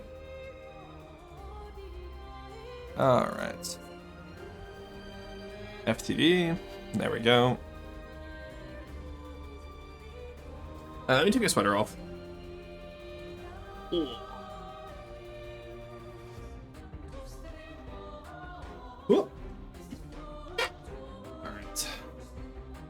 I am now at the appropriate temperature to review designs. And yes, there is an appropriate and an inappropriate temperature to review designs at. Mom's secretly keeping a stash of wuxia novels for funsies. Well, it depends, yeah, like, that's everything, right? Like... Oh, it was just, it was so funny to me. Because, like, she said it so confidently, too. She spelled it completely wrong, by the way, but she said it so confidently. Like, because it was over Facebook Messenger, right? And I knew exactly what she meant, and I was like, hello, who are you? Alright, let's see what swap y'all have presented for me today. I'm gonna be mean today. I feel like being mean. Plus, I had you guys here for, like, you know, another 3 hours, so I'm gonna be mean. Okay, talk about being mean. The fuck is this, Finn? What is this? Who did this? Alright, this is NM Dragon. Do you want a chance to explain yourself, or do you just want me to go straight in on this? Because, Oh my god, you know what this is? This is a spatchcocked turkey. Look, the wings are, like, you got the little wings out to the side. You break it right down the breastplate so it's, like, it cooks evenly. You've spatchcocked a turkey and turned it into a fighter. Oh, you're right, I did forget to switch to the game. That is so true, besties. That is hilarious. Alright, the sentence will make a lot more sense now that you can see the game, I promise. There you go, put me over here. They spatchcocked a turkey. Look at this. Man, when was the last time I forgot to switch sources? That's hilarious. Yeah, like, each little win is in here, right? And then this is the breastplate where you, like, push it down to break it. Why is there 2 submissions? Because I missed Monday. Yeah, this is a spatchcocked turkey. That's not even that bad. The fuck? What do you mean that's not that bad? That's literally that is a dead bird. Shoot, it's the older version? Holy Jeebus. I have an RC receiver deco on it? I don't think that saves it, honestly. Also, Monkey Man, I said I was being mean today. We're on yeah, wait, oh, wait, fuck, I see it. Yeah, you see what I mean? That is a spatchcock, like, somebody saw Thanksgiving and was like, hell yeah. Okay, guys, for the record, I said I'm being mean today, not you guys. Incorrect Rorsten moment. Oh, look, it happens to the best of us. Yay, I'm dead. Wait, we're allowed to make 2 submissions? You were. It's already closed. Some of you didn't read the little announcement. Some of you don't read the announcements channel and it shows. But yes, on Monday. Sorry guys, no stream today. I'm not in the right headspace because I was in a really bad mood on Monday. I'll try to get the YouTube videos done this week. Then as payment, y'all can have 2 roasts each on Friday. Heart emote. 6, 9, 13, 14, 15. 15 of you reacted with emotes to this, so. Look, don't read the announcement channel. That's not my fault. Dead burb. God damn it. Dude put protection on his bow. The fuck? Yeah, I am curious about the red nose, because that's why it screams turkey, because you know how like turkeys have like the little red gobblers on them? This. Anyway, sorry. The dead bird analogy. I just can't get it out of my head now. That was half a week ago. That's not my fault. Dude, I could have submitted the EC urchin. Yeah, you could have. I thought you were going to. I did not read the announcement, but you said it last stream. There's that too. I did say that. I did say this yesterday, so some of you guys should have came out to the Rain Road video. SMH. Like, I do these little just chatting segments now at the start and end of every stream, so everyone's updated. Still have no clue what I'm looking at. Yeah, actually, yeah, Rachel, do you want to explain what this is? Fully painted with blue back, but it's the wrong save file. I don't think the blue, again, I don't think the blue back saves it here. I assume it's meant as a fighter, yeah? Just kind of forgot about finishing up the station. He kind of forgot about the Iron Urchin. Yeah. Daenerys kind of forgot about the Iron Urchin. It's drawn by a 7-year-old. Okay, guys, again, I'm being mean today. Don't be assholes. It's Rorsten roast. It's not chat roasts poorly. Also, very shiny red. All right, so let's, now that we've gotten the roast part of the way, let's take a look at what this actually is, okay? What actually is this? Is this meant to be a boat? Little A, but to be a fleet of stronger ships. Okay, my first question to you then is, why is it shaped like a plane? Or more specifically, a bird. But, so you have little pontoons out to the side. So you probably ran into weight issues because you built this too small, didn't you? Mean versus asshole, what's the difference? You could be mean without being an asshole. You could be mean but fair. Like, I had a teacher once who was, like, super strict and genuinely a mean person, but they were fair about it. Can you not be very mean when you get to mine? We'll think about it. I'm tired today. If you remind me when I get to yours, I will be less mean. Yeah, so the side pontoons are because it was sinking. So, what made you add side pontoons instead of just making the hull a little bit bigger? I am curious. Because, to be fair, we've all been there. I was there when I was starting out gaming as well, keep in mind. When I first started this game, all of my craft had side pontoons because I thought A, Deepwater Guard Plunderer was cool, and B, because I never built my hulls big enough. Can you hear the question because lagged? Side pontoons are... Oh, I was saying just build the hull bigger. Yeah, so do you see how you have all this sloping right here? This doesn't help you whatsoever with aerodynamics. It will say it will, but the general shaping of it, this isn't good. Also, it completely cuts off a lot of your buoyancy. Because the pontoons now also harm your buoyancy, right? And then also back here, because you didn't really continue the shape all the way to the sides. So, this isn't gonna... How fast does this go? Okay, you didn't measure speed. That's okay. But yeah, my point is that, yeah, there's a reason why plane shapes don't work in the water. I would definitely redo this one as a boat. Make it all metal alloy. That works too, yeah. Alright, number 1 done. Let's go. 50 more to go, because you guys actually sent in a lot today. I don't want to speedrun these, because as a review only, I will be taking the time on each of these, but, ooh, okay. Pridwin type airship, very nice. You have jets for an airship, already not looking great. Okay, you kind of did like the swordfish broadside cannons. Nice, nice, nice, nice. I do quite like having central turrets like that. I'm doing the same thing in the oarfish. Who did this? This is drivers. Okay, yeah, I see it. Almost kind of reminds me of a Falkenheim with the 2 Hainer doors out there. Alrighty, I'll redo hull. Yeah, it's honestly, it would just be easier than trying to fix both aesthetically and functionality what's wrong with that craft rage bot. It would just be easier to redo the hull. Like, joking aside. Yes, yo, Peacekeeper guns. True. Yeah, I really do like this, actually. Well, the turrets on top could be a little bit better. Maybe a catwalk up top to make sure like they look walkable too, but underneath you're good. You got the rear right. And then you have these little like shielded engines, which I love. And then just at the little front. I gotta redo the Falkenheim now. Maybe I'll have Carson redo it. He's good at airships. Maybe we'll just subject Carson to that. I'll rent him out Corey for another Lawnfall Tribes build. This is for SR Plutonum. Oh, nice. There's a bit proper hulls. It makes sense. I fell flat. Okay. Yeah, I was gonna say, keep in mind, it's not a wait. Like, it's not, you know, it's one of those things where you take the time to learn from that mistake, and you're gonna become a lot better builder. There's a lot of people in here, RageBot, who were being mean to your build, who, when I first started streaming, could not build for shit. Okay? So, like, people will get better over time, and then one day you will be the person roasting the newbies design in stream. I fucking love to work on the Pokemon. Wait, I actually bet? Okay. Someone mentioned Helios? Yeah, a few people have been doing Helios. Carson works on quite a bit of it. Yeah, no, Carson, I have to only really redo the hull, and then I might get your help with some of the airship balloon part shaping. And then in exchange, I will give you a sign on it.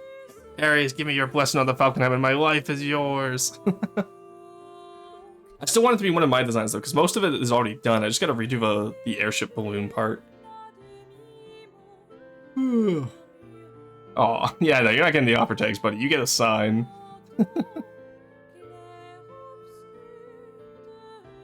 But you'll be able to share this sign with Quarry, and that's nice.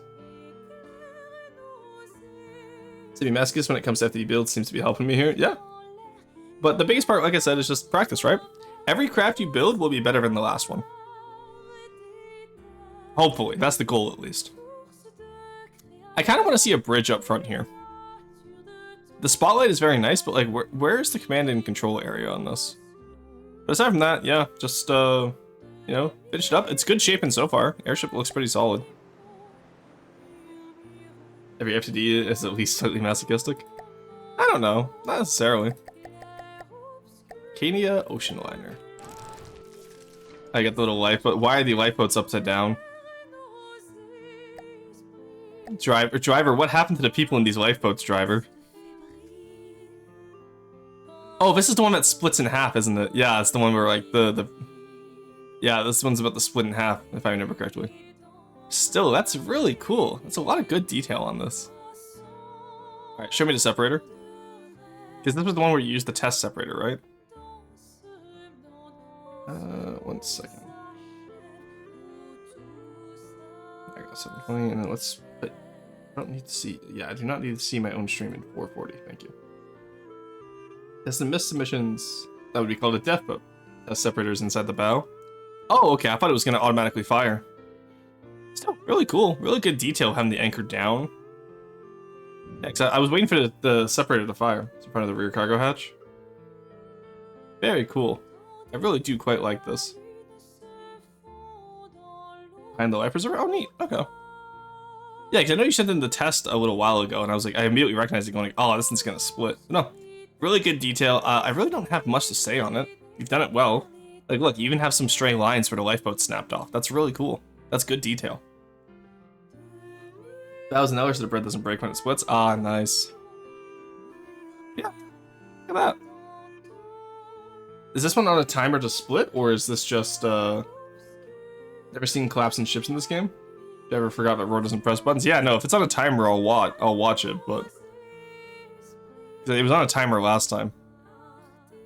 You know, so is this a decorative pin where it breaks apart as an animation? Yes. As a button, yes, or it gets damaged? How much damage do I need to do? I guess I could hit it a little bit with a debug mode. As a treat for chat, because I missed Monday. How do I use my avatar? Oh, I need to be... Do I need to be a Rampot to use my avatar tools?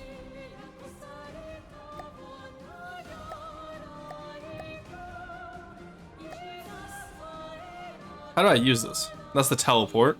Okay, that's not what I wanted. Where's like the big gun that you can use all the time? Oh, see, he landed on the... Okay, him landed on the lifeboat is pretty funny. How do you use like the... You know like the damage debug where you can just set like explosion damage? Tool inventory, press Shift T. Thank you. Ah. Alright, now what do I do? I've never done this before. 7? Okay, I just have to click it, I guess. That's all debug. Alright, let's get the def ray. No, I want the debug explosion. That will be more fun. Alright, there we go. 1. Hey, there we go. Figured it out. Alright, let's do like 33,000 damage, radius 10 blocks. That works. Oh, thank you.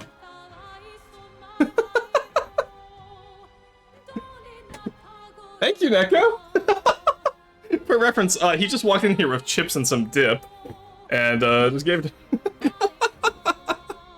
All right, I got impromptu nachos. Hell yeah. Alright, well, you know what? I'm gonna eat on stream now. Let's go.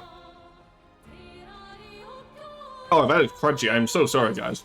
That is not gonna come into the mic well. I did a force to redeem. It's broken currently, and I haven't fixed it yet because I've been working on YouTube. I didn't know Roar's never used debug tools. I've never had any reason to. Alright.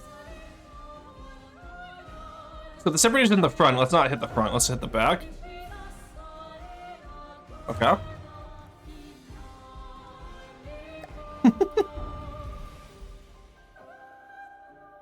Alright, well, clearly it's not doing enough to separate it. Come on, break off, you bastard. Alright, well, it syncs properly. That's nice. Oh, okay, there we go. Yeah, the separator's quite laggy.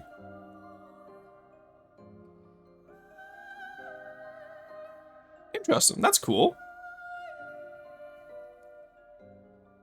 I actually quite like that. That is very nice, driver.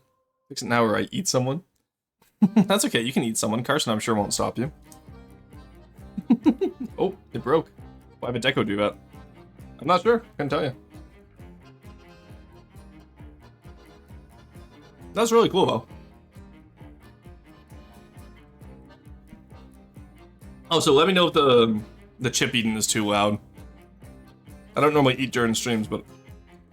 See, it's so nice having Neko here. Neko gave me nachos, unasked for, by the way. Do not harm the moths. They're completely inaudible? Hog, that means I got my audio setting right. Let's go. Imagine that T2 game? I know exactly which one you're talking about, where you can sink the Titanic. Hey chat, wanna see a war crime?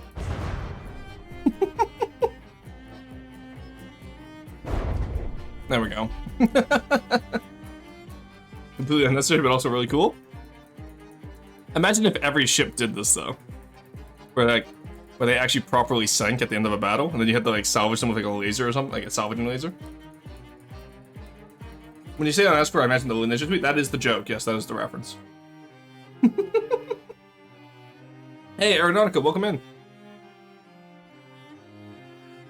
Yeah, how do you drown so it's more of a desecration? Desecrating corpses is still a war crime. Oh, you know what? I might go grab some like sweet gherkins and some olives with this. This is really good. Most of this time I skip breakfast when I stream, right? So. Yeah, no, this is really cool, driver. Is it split at the front too? Split it again, Dexter.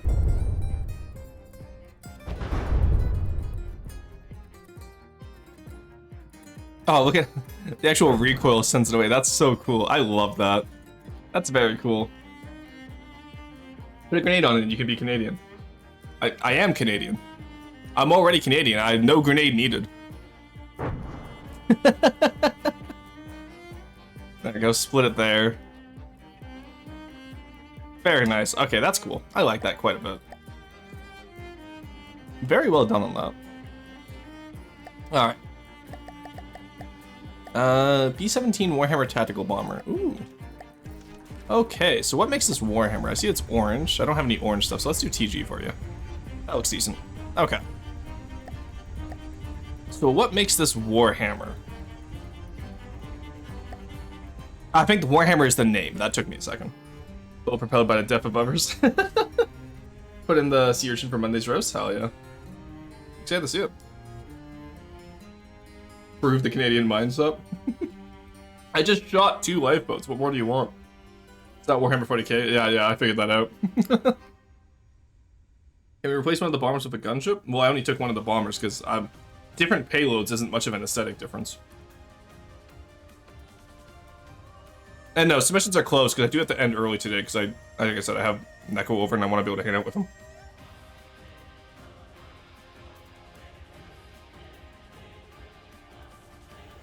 Alrighty. So, I will say the bottom is quite... It's very flat. Which, it's a plane, so that's fine. Or spaceship, I guess. Not really much of a plane. But you just kind of slap the detection on here. I kind of want to see these, like, maybe greebled a little bit so that they look not so obviously as symmetrical detection blocks. So maybe like an asymmetric radar suite could be really interesting. Maybe some antennas, you know, like space stuff, right? Because you don't have to worry about aerodynamics in space. I'll take the out. We are doing this again on Monday. You have time. Just submit it for Monday. Winds unfurl when above 50 meters a second. They're asymmetrical, yes. The asymmetry in the room with us? It's not really as. Okay, you have this, I guess. Ah, I see. And they're okay. They're one block offset. I see. But yeah, I'm saying deco it so it looks a little bit more unique, I guess. So you don't just have like laser boxes all over the place. Man, these chips are actually really good. I have to see what brand of chips these are. When you can design better systems, it takes time. Just look at real world stuff and then extrapolate, right?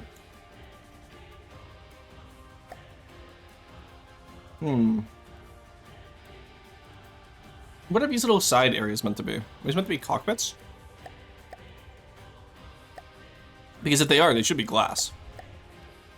Okay, so they're meant as cockpits. So why did you not make them glass? I'm curious. Yeah, you can easily. Yeah, you have all that empty space in there. Turn them into glass. Make actual cockpits. Like the shape in there is pretty easy. You can easily make that actual glass cockpits and then like have actual like detailed interior, right? And that would add a lot to a build this small. Because you kind of want the top to be flat and aerodynamic. Same with the bottom. So add the detail in the cockpits and that will add a lot to your build. Some dudes chilling inside, true. You mean Bombay opens when it rams? Does it? That's hilarious. Center's a giant intake? Yeah, I like the giant intake. The intake is cool. It's a very unique design. I do like that. I just think it needs it's a very cool concept. It just needs a little bit more execution, you know? It feels like you got the structural part done. Now, you know, make it pretty. Put some makeup on it. Decos are just makeup.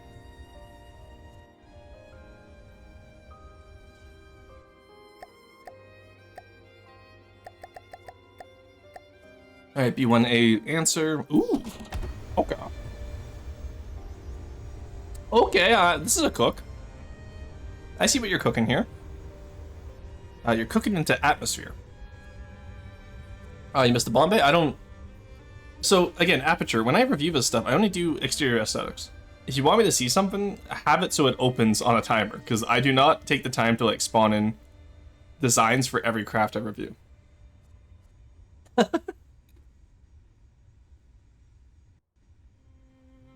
Yeah, this does look like a little answer, doesn't it? I was just about to say that. Zero deco build? Does this not have decos on? Oh, nice. You got some good shape in here. I will say, decos would absolutely improve a lot of the top bit here. Why is this part so like? Why is this lagging me out so badly? Hello? This been on? There we go. That's better. Okay. I'm getting like stuttering every little while. Oh, I know why I was. I was recording for the shorts the other day, so I need to go back here.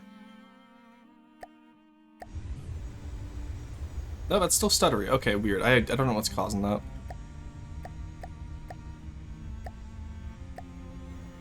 Why that jet's still on even though I turned it off? Hello? Alright, interesting. Anyway, shaping wise, you have pretty solid shape in here. Really can't complain too much. It's even with build, that's cool. Like, it works pretty well. I really can't complain. How many sub-objects do you have on this? 25, okay, that's not bad. It's spin clipped? Because it feels a little bit spin clipped. Which I disapprove of spin clipping, but not bad. Who did this? Plysayer? And I realized that's player with an S, or with an extra S in it. Plysayer. No, really good shape in here. I like that. I like that a lot.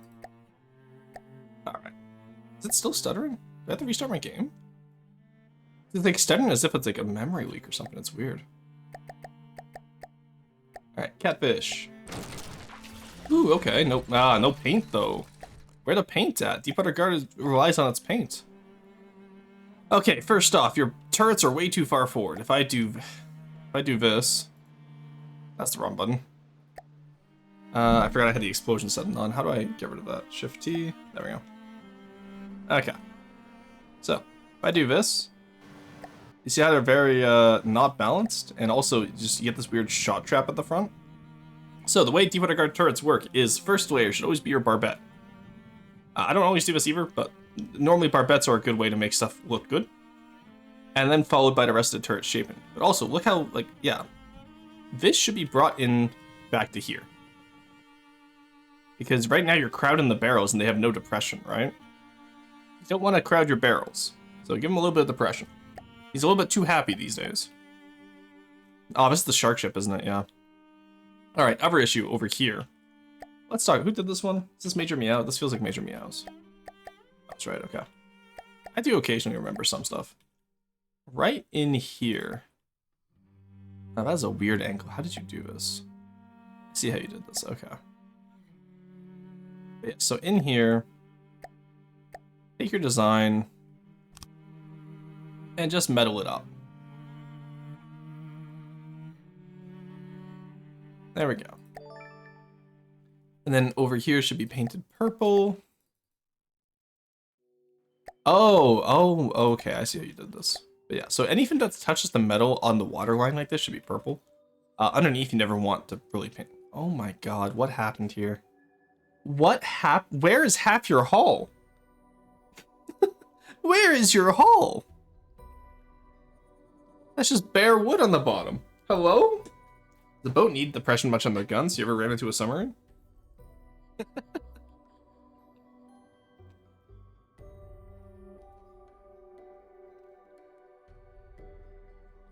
I was worried too much metal?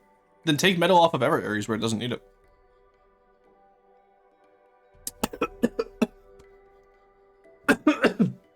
Oh god, I choked. Ah!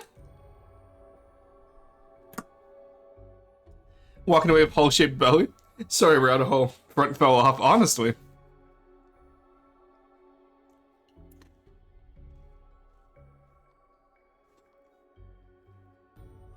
What style is the Pokemon supposed to be again? GT.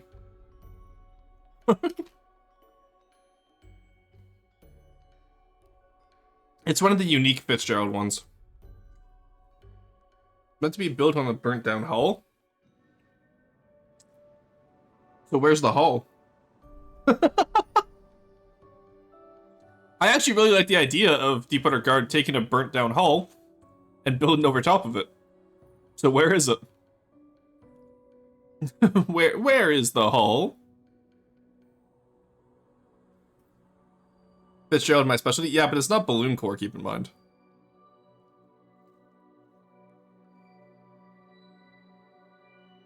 Okay, noted. Yeah, so I don't mind you making up, you know, like, I think fan lore and all that is super cool for Deepwater Guard. Make it make sense. Also, you did the Forbidden Taboo. Don't worry, this means you're probably an older player. Use 1 meter offsets. It makes the wood texture look better, and it also saves you on block count. This is something I had to relearn because we didn't have these offsets when I started learning this game. And so when I came back to the game, Potat would always yell at me about using the 1 meter offsets instead of the invert in the triangle corner. Alrighty, what else was there? What is here? What is this little creature? So, this is like you tried to do a Paphos-style snout, but you removed its lower jaw. Because look, you have a recessed jawline in here. Whereas, keep in mind, Paphos snouts should be actually coming out and then offset and out, not in. I understand you probably did it for the turret underneath, which is fine, but in which case I would make up here a little bit higher, and I would make it not so...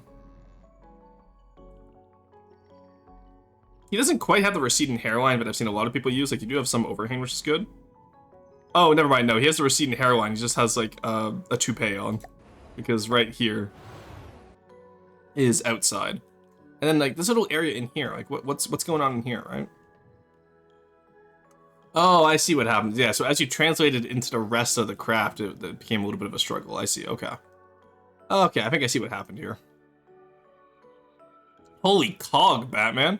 Why is that cog, like, why is the turning pivot here massive? Bro, that's like, what What was that cog originally for? I shouldn't be too mean. I know you're new. I know you're a newer player, Major Meow. I shouldn't be too mean. Coggers in chat, true. The dirigible core. I got in 2021. Oh, okay. In that case, yeah, you have no excuse because offsets were here in 2021.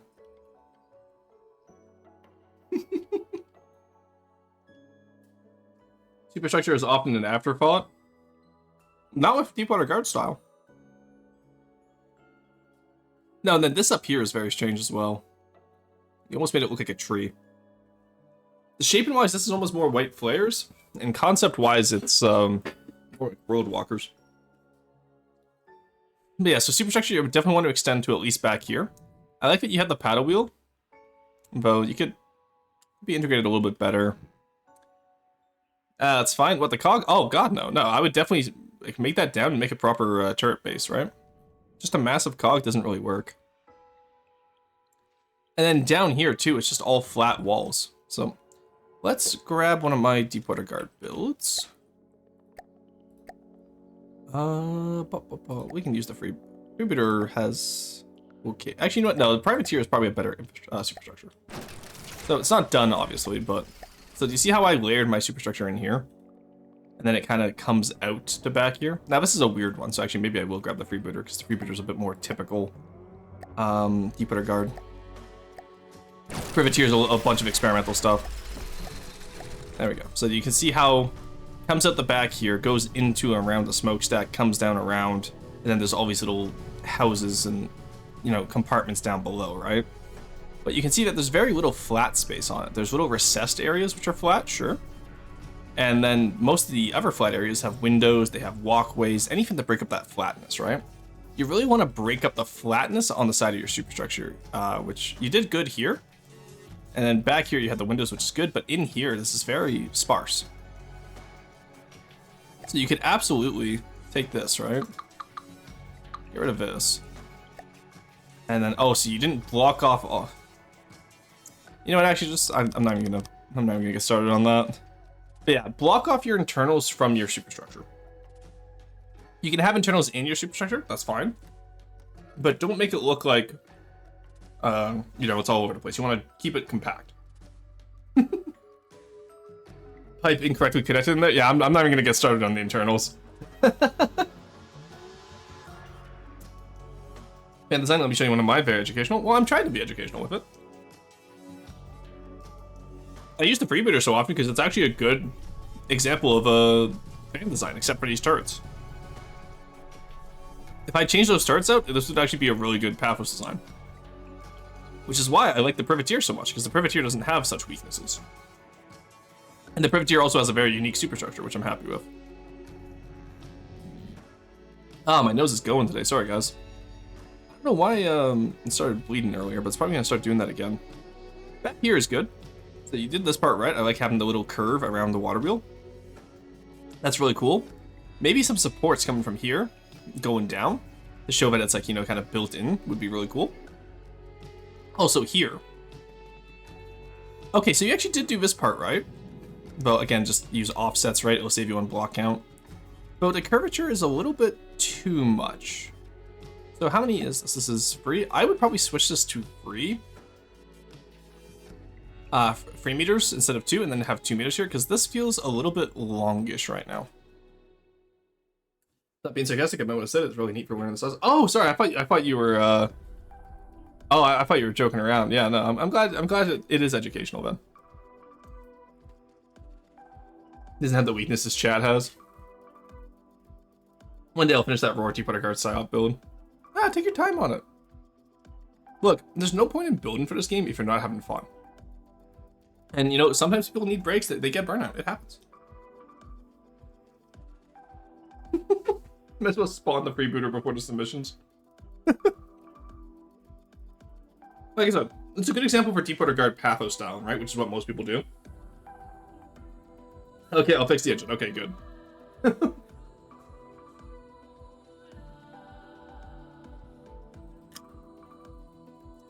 Some paddle steamers, you can see the engines because there's a hole in the deck. Oh, neat. That can be unique for one part where Paphos knows not meaning the word copyright.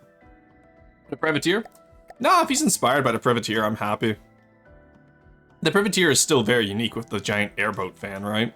Corsair doesn't have that. Corsair is just a catamaran little design that he wanted.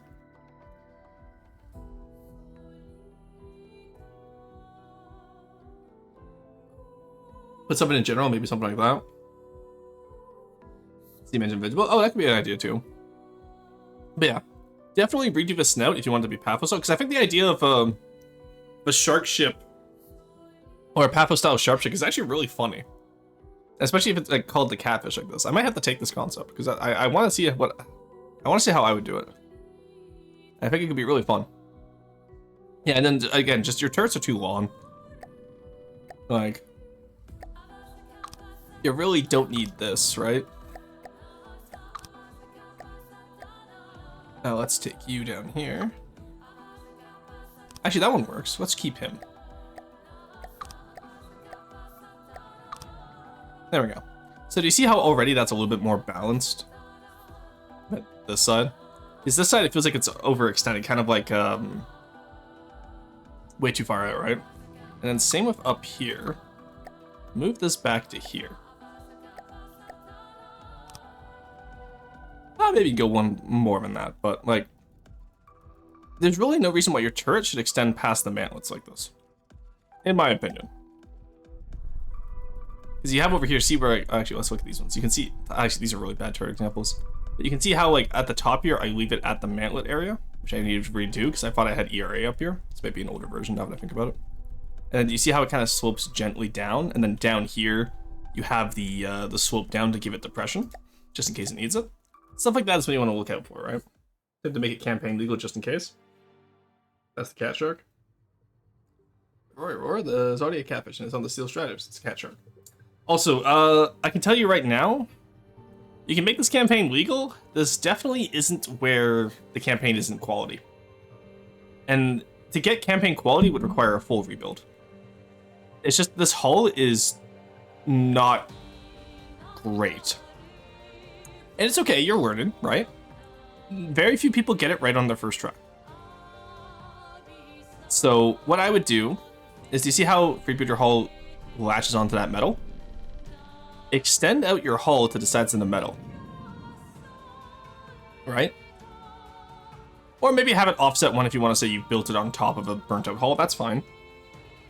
But no Deepwater Guard craft really does hulls like this. And it's also just bad hull design because now you rock back and forth. Because you pretty much have pontoons on either side with the rest of the hull over top, right? It's poorly balanced. Has anyone gotten it right on the first try? It was me. It was me, Barry. No. Even I don't get stuff right on my first try. Think of how many times I restart designs. And add bands underwater. Do not do that. Do not add ribs underwater. The ribs stop at the waterline.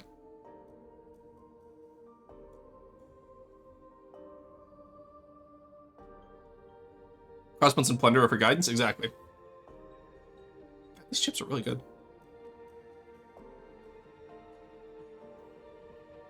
The ribs are needed? No, they're not.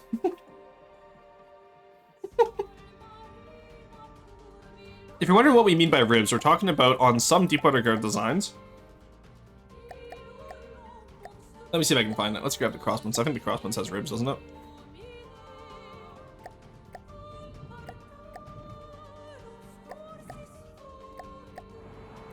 Hello? Oh my god, what is going on? There we go. Yeah, you can see how the ribs go all the way underneath the waterline. I personally do not like this. I think it looks bad. Especially not... Why would you not have a rib? Oh my god, what the hell happened over here? If anywhere should have a rib, it should be around the water wheel, personally. Yeah, I don't like ribs around the waterline. So what I do on my boats is I cut it off right at the waterline, right? Which is the water usually. So that's an idea. That like, honestly, the ribs are completely personal choice. Just know that I will personally dock points if you have the ribs on it. I just like the ribs. Alright, conglomeration. Oh, another Deepwater Guard build right away. Okay. Ooh, okay. I think this is by Hampter, yeah, because they submitted it last time. Alright, let's turn that off. Yeah, Hampter scrap works. Okay, this is actually really good Riker style. You got the little cannons up here, which are cute. I like that.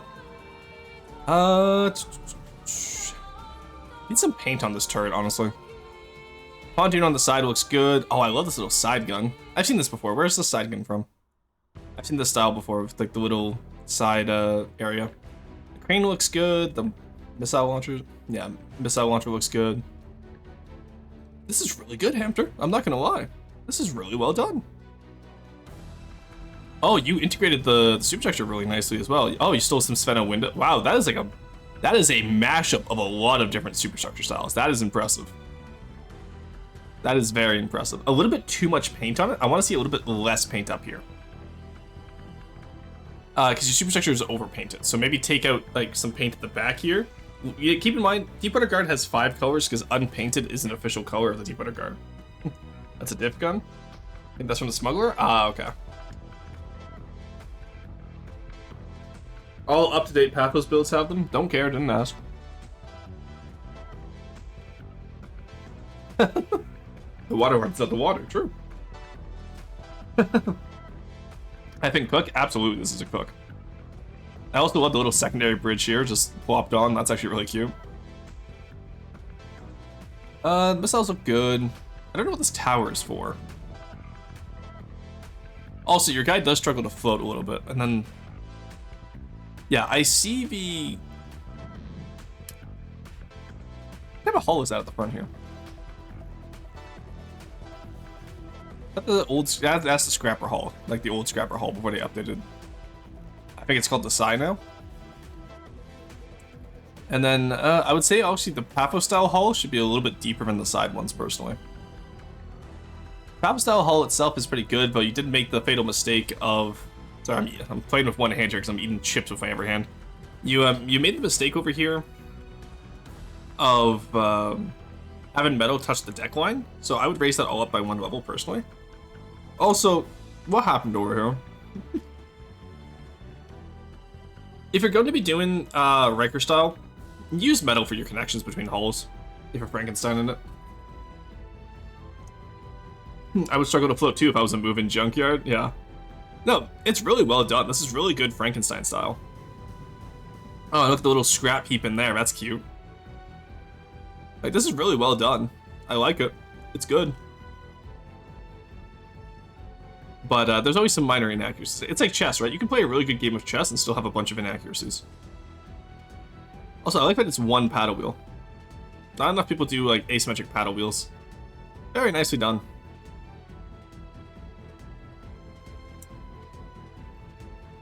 That one was obvious, yeah, fair enough. That one, honestly fair. Looks at a ship, wood. I got the Gledge.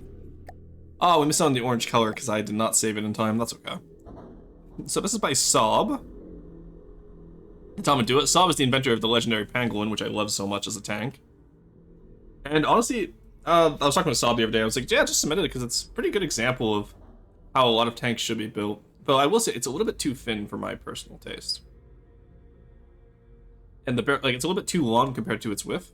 I would like maybe picking it out by 2 blocks, 1 on either side, and then, or just make it shorter by 2 blocks, 1 on either side. And in the barrel, I would just remove just a little bit from, because it's a little bit, it feels a little bit unbalanced. That was, again, FTD has scaling issues, right? Not a fan of how little rigor there was for something so poorly held together, but otherwise it looked really cool. Yeah, it's one of those things, right, where it's a good concept. The rigging idea is actually something that could be critiqued on it. Because when you have something slapped together like that, you would want a lot of rope going everywhere.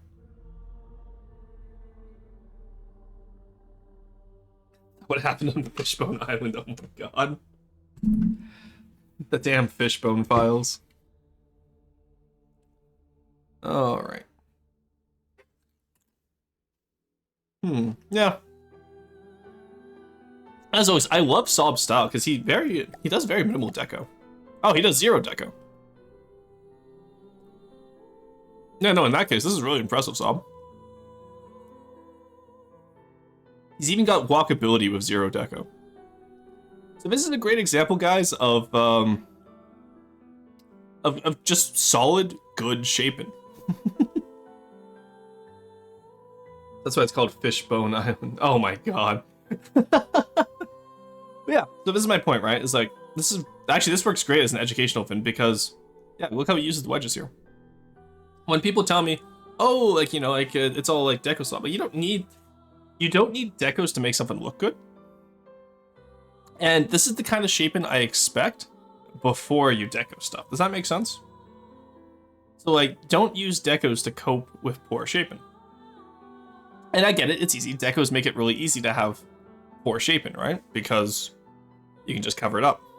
But you shouldn't be. Like, why that turret is speaking? The turret is really good. I'm gonna copy it.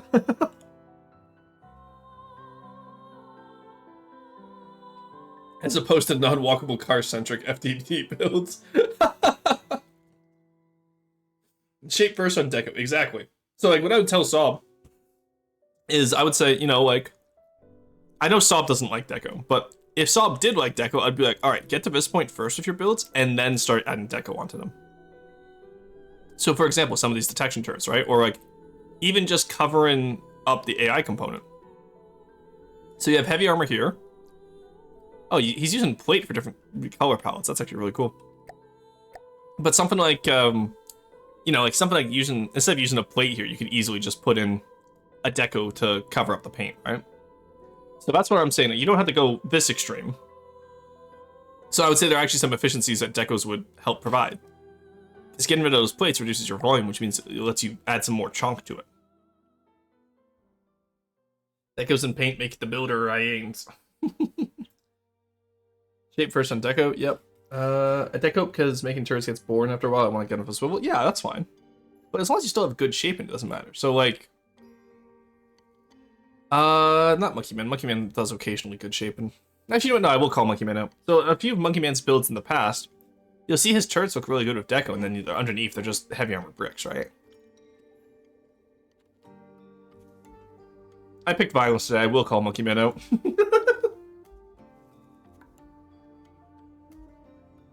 Yeah. You can frown if it's in the past. He just did that last week. I have brilliant shaping. For your hulls, yes. When I want to. Has he improved? I think most of the turrets that you've shown off on stream have been pretty more on the brick side. Killing you.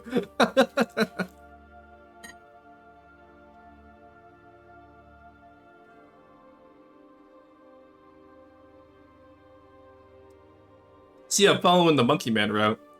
Look, Monkey Man has gone down a dark path, though, that's the issue. Show off my personal faction stuff, yeah. But again, I think you submitted the Dryad today, didn't you? So we might see what you look like if you build campaign. Because you did have a heavy armor slope over top of the barrel. Last stream, I do remember this.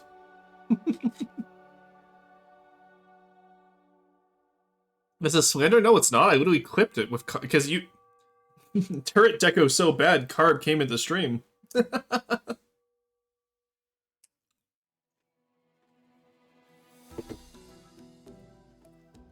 First time I've ever seen Carb open up Twitch was to slander and Monkey Man, and I agree with that so hard.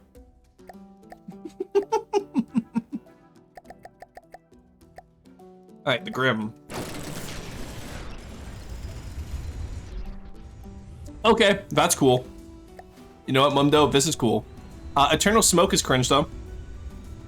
Frame 1 Smoke, cringe. You posted cringe. But the little light show going around it is very cool. How did you do that? I'm curious, if you're in chat. Oh, damn, the particles are cool. Yeah, that's what I'm saying. It's all trust, average Monkey Man crash. Probably Trailbread? Ah, okay.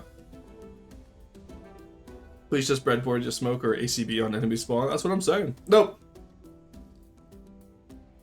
To be fair, instant smoke does have advantages. Well, it used to. It's not as good anymore.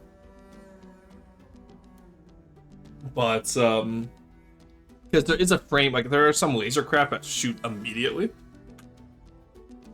So having instant smoke would stop that, because it does take time for the breadboard to detect stuff. Same with ACBs, right? Because there's always delay time. But I do agree. On average, spawning your smoke when you detect an enemy is better anyway, because it just looks nicer. Also, it's a little bit less cheesy. I find like instant smoke spawn is cheesy. Not as cheesy as these nachos though.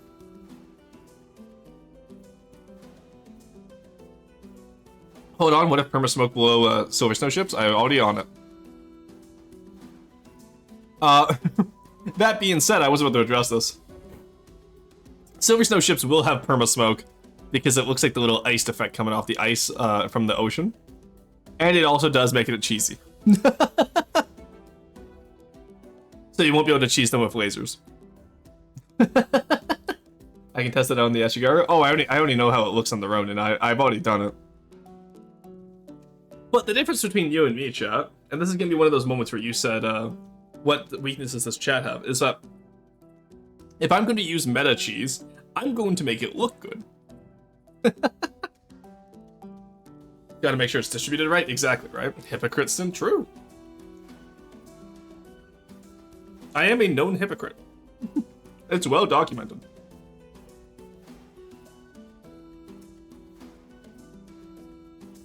Get a perma-smoke my train because it looks good? Nuh-uh.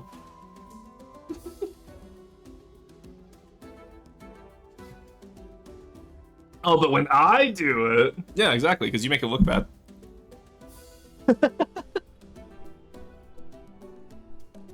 Like I said, I make mine look good. When chat does it, it looks bad. This is pretty consistent. Ooh, these are interesting. They're kind of bracketed on. I kind of like that. That's neat. I will say, lots of detail on the barrel for not a lot of detail on the turret, though. Or the casemates. And also, your jets are not segmented out from the rest of your hull. You know, plates around the jet ports is the easiest way to get good shaping on sci-fi designs. Doesn't have to be on all of them, but it's just a good way of doing it. Folks say har har monkey man for us. They do say that, yes. Do you not like that barrel deck? I'm not gonna lie. Yeah, I'm not a fan of it. I think that's more of a stylistic difference though. It's not necessarily bad, it's just stretched out. And at a distance it does look okay. It's just up close, you can see the stretcher text. The texture stretch. A fucking hollow sight in front of your entire ship? Yes, well, yes it is. And it's aiming exactly for Fishbone Island. There you go. Yeah, well, too much stretch, yeah. I do like the har monkey man trust. Yeah, we can knock off that joke sometime soon, I'm sure. Do Missile meta and make it as good as possible the most expert way you can. Well, no, because you want to make it look good, right? What's the point of a campaign craft if it looks bad? Because at the end of the day, the player can always just outmass the campaign.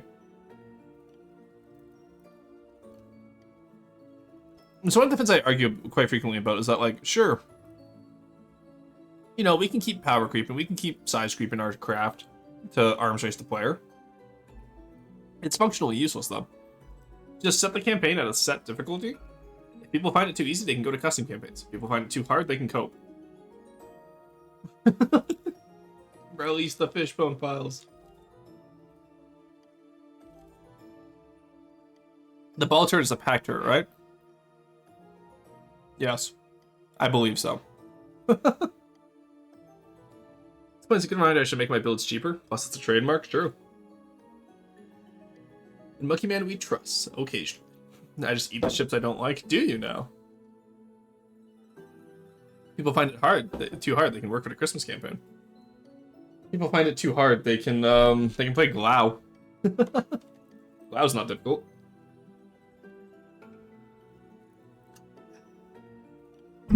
Really am just rage baiting Monkey Man today. Glau's not difficult whatsoever. No one has ever lost a game of Glau. Too soon, Rorsten. The Christmas campaign has mass drivers. Wouldn't you like to know? Wait, Monkey Man lost Glau? I shall say no more. You need to look at all the old builds. Yeah, the hardest part about Glau is the aesthetics. As in, like, having to look at the aesthetics. The only builder left alive.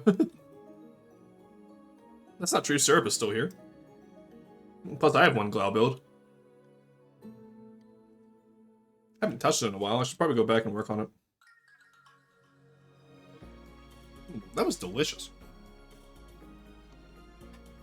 Finally done my little chippies.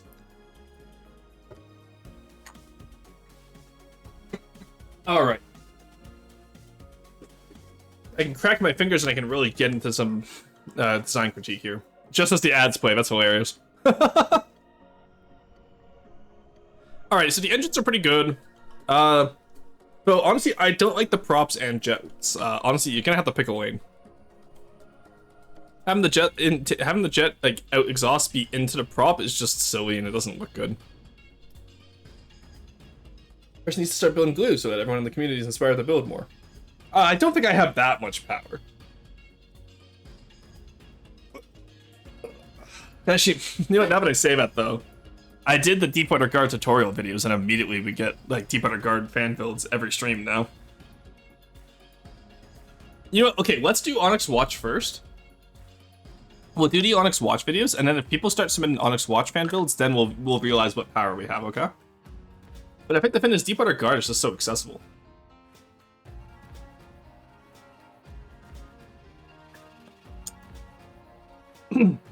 Syruping Carb or Glau builders too. Is Carb a Glau builder? Glau and Christmas is hard. I have nothing small to even be built. Well, it's hard in the same way Ashes is hard. It's because of the volume limit. It's not because of anything that like is in Glau. But honestly, having experience with building the volume limit in Ashes, it would be really fun to build for Glau and just do some absolute shitters of craft. Also, Veron and Camo is ever so current, but at least here it isn't used Camo coat. The misfortune of witnessing this Glau stream versus to stay as far away from Glau as possible. What do you mean? I was learning a new style. You act as if it was some horrendous. And also, you liked the design. Glau gets more bots and builds, true. Assume being in charge. Alright, aside from that, you do have a lot of white space up here, which is like... it's not really used badly, it's just... I don't know. I'm not a fan of this. This little strip should be a little bit more offset as well, I think. And the little eyes up here are Z-clip, and I don't know if that's intentional or not. And the smokestacks are just kind of there. Like, again, it's just my issue with this dough is that it's stretched. So many parts of this build are stretched. That's my main issue. Does that make sense? So I would go back, you know, unstretch all the decos, work out some more ideas, and go from there. All right, the Helden. This is Steel Striders. Okay, so number one thing I've seen with people in Steel Striders so far is that they're messing up the paint quite a bit. You got the waterline paint correct, but I think it should be black underneath, right? Not more of the same color up here. That may just be a water fin though. That was just a water fin, yeah. So also you kind of stopped your waterline up here, so maybe reshape it so it's easier to paint the waterline. All right, what else is there? There's no paint above the waterline, which upsets me. Like, Steel Striders, a lot of their detail comes from their paint, so I feel like you could definitely paint a little bit more up here. Is these turrets all the same color? The superstructure all the same color? Like, where's the variety? Where's the pizzazz? Where's the spice of life, you know? And then down here, like, it's just clipping, and it's... I know it's meant to be a torpedo tube, sure, but like, come on.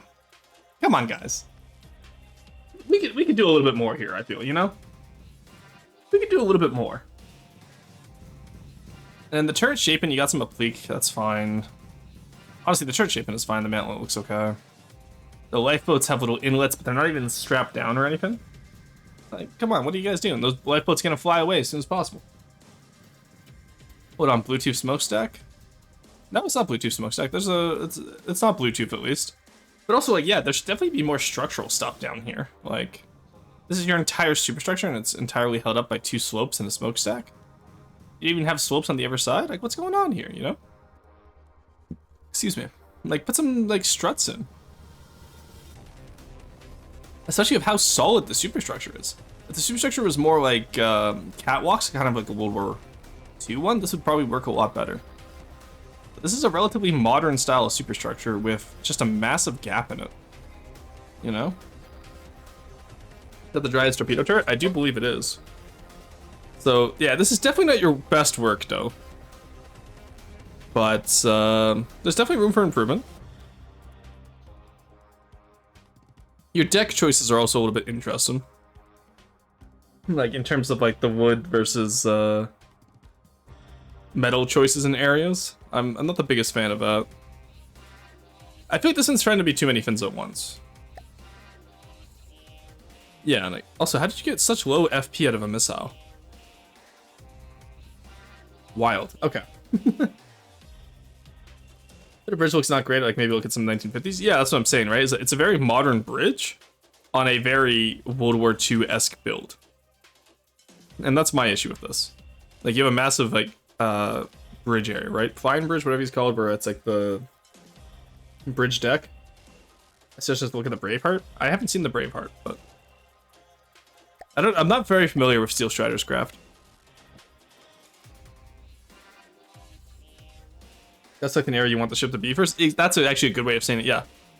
You gotta pick which time period it is first and then go from there. Alright, we got the Revolution. HMES Revolution.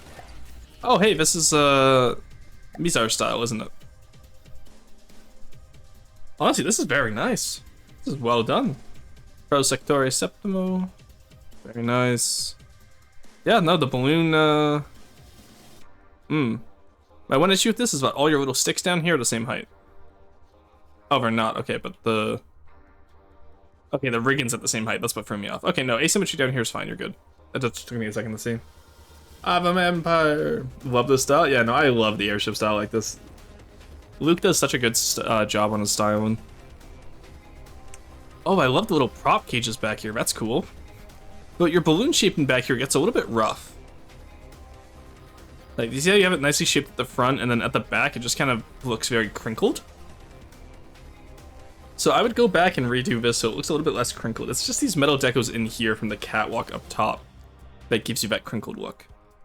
So I would, you know, choose an area where you want the metal to attach into, and then also have it wrap around the craft up to the front, maybe. Because right now, this just looks like you punctured the balloon at the back, and it doesn't look good. Two-headed eagle? Oh, wait, what? Oh, yeah, look at that. Oh, that's all deco, isn't it? Nice, that's cool. I like that. That's a very nice detail. And, like, look at the gold trim on the windows. Like, the color theory here is really good. Smokestack looks good, too. It's offset, very nice. I do enjoy quite a bit about this. Little flamethrower guy, too. Oh, look at the turret here. That's very nice. The curved slope here. Very nice. Very good. That is very nice. And then, yeah, so like, again, if you're struggling with mantlets and turrets, take a look at this. This is a good example of how you don't need the most complex turret. This is also a really good example of using curves in a voxel game. You see how it's curved, yes, but it still feels blocky. It's not a perfect curve. That's what I comment on when people do like a lot of sphere builds, right? Is that they build their spheres too perfect. That decoed? If so, it's peak. Yeah, it was. You already tell us his Moonpop builds square corners in this one. Yeah, but she does like the crinkled metal, doesn't she? Moonpot is a certified metal crinkler. But no, it's still pretty solid. You did the bow really well. All of this is really well done. Good job. Alright, Hyperlight. Let's take a look, shall we, T-Lad? Ooh, okay. Ooh, you're getting more on top of the open space, very nice. So again, if you're a sci-fi builder, or you aspire to be a sci-fi builder, panel out your craft like this. It adds so much detail for such little work. Now that I've said little work, T-Lad's gonna be like, actually this took me like 30 hours. But no, T-Lad's a good builder, I'm just messing with them. They're also a regular, so I'm allowed to mess with them. But, again, good asymmetry, solid mass. Again, this is macro details, right? If this didn't have the paneling out here, I would say this is too much flat space.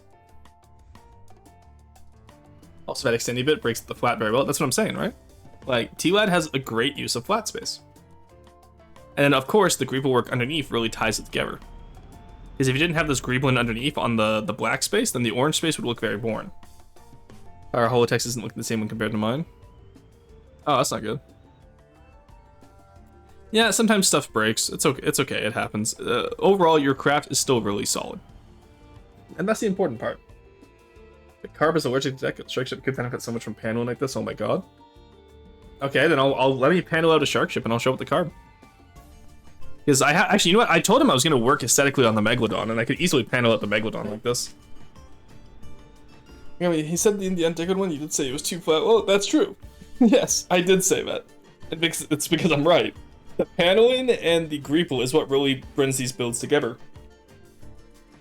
The shaping is there, don't get me wrong. Like, you can see where the orange panels come over top, right? But it really is the Greeple work and the paneling that brings this build together. Otherwise, I think this shape would be too basic. But again, that's how you get... I don't know if Aperture is still here. Probably not. But, like, good sci-fi designs like this is where you want to start off. I tried him paneled shark ships. He didn't mind it, but he complained about the deco.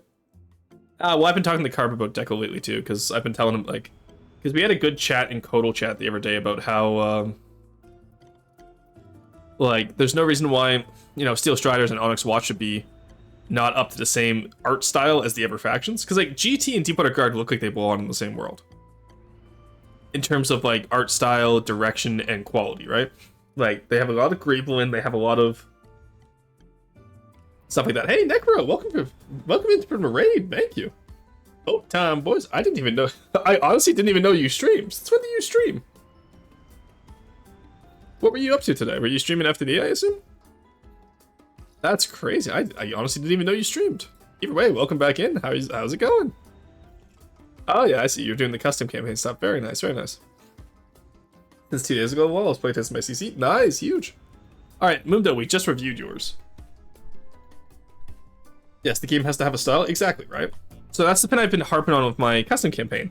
We're all joking, going like, oh, Roadwalkers is so, like, you know, Worldwalkers, Silver Snow Shogunate, it's so hard aesthetically.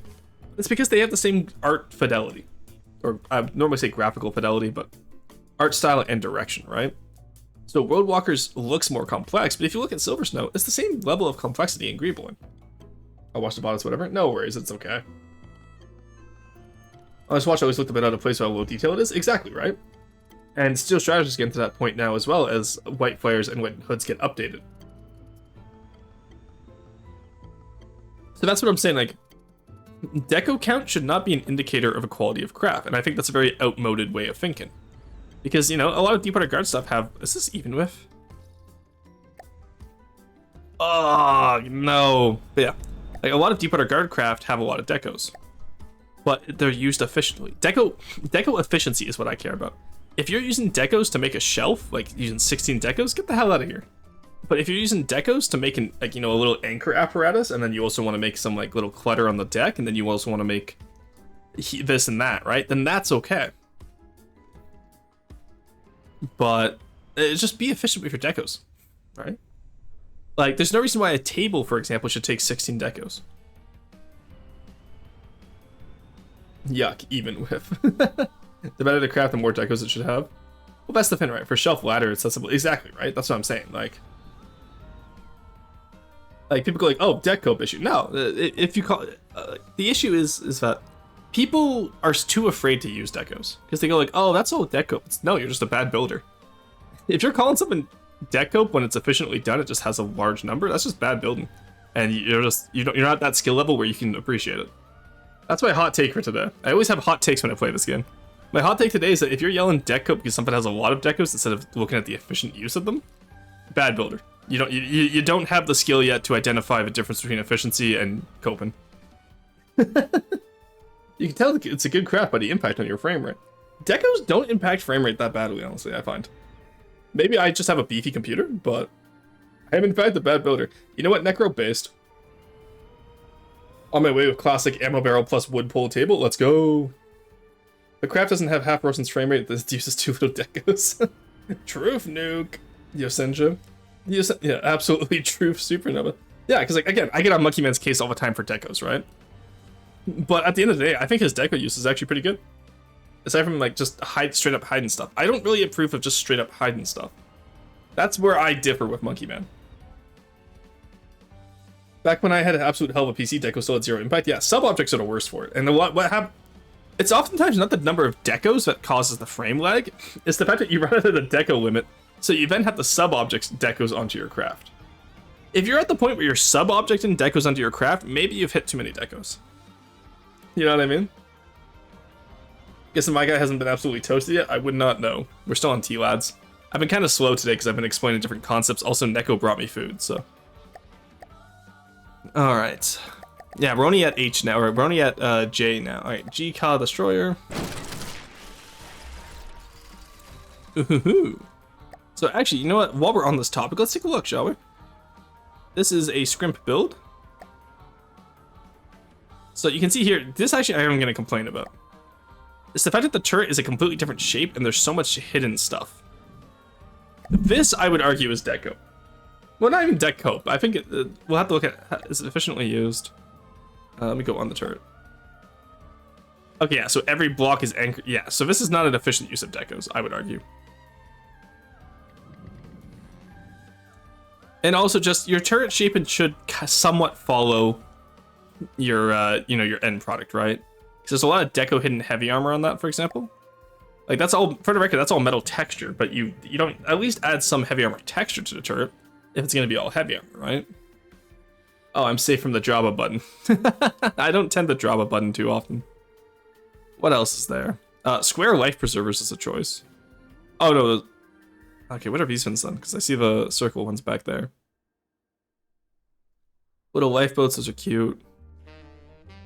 Yeah, so for example, like those little lifeboats, that's probably not the most deco efficient. Judging by the fact that you have the little slats in between, right? And then like all that. So I'm not saying Scrimp is by any means a bad builder. I'm just saying there's a lot of efficiencies that could be added onto this. Think you have 2 of my crafts? Probably. I'm doing 2 reviews today. Against a bright sign, that's because I'm on Silver Snow colors. I'm normally on Deep Water Guard colors whenever Scrimp submits stuff. I can't stand the blue, yeah. Alright, what else is there? Yeah, like the smokestack, for example. We've talked about this in the past where I'm actually not a fan of the smokestack. What is this deco anchor point? Grimp, you're gonna have to explain this one to me, buddy. What is this?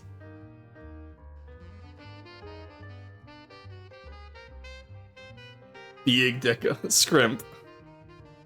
Buddy. Also, actually, this is a great example of deco efficiency, too. There's no reason why these railings are built out of decos, because that's what? 3 decos per segment? Ah, sorry, my nose. Please just anchor to the block it's nearest to. It's not that hard. What am I looking at? That's you're looking at railing all around the ship. Yeah, decoing on a railing like this, that's gonna balloon your deco count for no gain, because you could achieve the exact same thing with the railing in here. So let's say we do that, right? Just 0.5 up, I think it's like 7.5. Do you see what I mean? Where it's like, that's practically the same. You could obviously adjust it to whatever height and whatnot you want, but like, that would save you so much deco. I don't give a shit? No, I know you don't. So, yeah, I know you don't give a shit, Scrimp, but I'm saying like, when I'm talking about deck cope versus efficient deco use, this I would consider deck cope with the railing, specifically. Still looks good, don't get me wrong. But I'm trying to teach the concept of efficient deco use to chat. So I'm using your example as personally what I wouldn't do. I did not know there was a deco limit until recently. Oh, nice. Yeah, no, it is there. I did not know you could control Z decos until yesterday. You can only control Z decos if you can control Shift X them. So that's why I use Control Shift X so often. Is because A, it lets me rotate stuff easier than trying to use the deco menu, and it lets me control Z. Like the sandbags over here, this is cool. But yeah, so just stuff like that, if you're building your craft and you're like, oh wow, like, you know, I don't want it to be deco coped, just build, you know, deco it efficiently, right? Like, and again, even if you're not the most efficient decoer, it doesn't mean they're gonna look bad. Like this is by no means a bad looking ship. It's just one of those things where I'm like, hey, this could be done a little bit better in my opinion, right? Scrimp is still by all means a very good builder. And not everyone has the same philosophy when it comes to decos as me. I just hate people who see a high deco craft and go, oh, haha, deck cope. It's like, no, it's not necessarily deck cope. It's just you're too unskilled to know the difference between efficiency and deck open. You know what I mean? Ooh, I love the turrets on this one, Scrim. I love quad-mounted turrets like this. They're always so cool. Also, the little secondaries there, too. Very nice, very nice. And again, just your hull shaping in general is always so good. I gotta really steal some of your hull shaping for some of my builds. I love the way you like transition from the bow to the center hull with the tumble home there. It's always so good. I will say custom rounds can be good, but these look pretty much like the default ones. Exactly. I'm trying to Kleenex in. My nose is running again. 1 second, chat.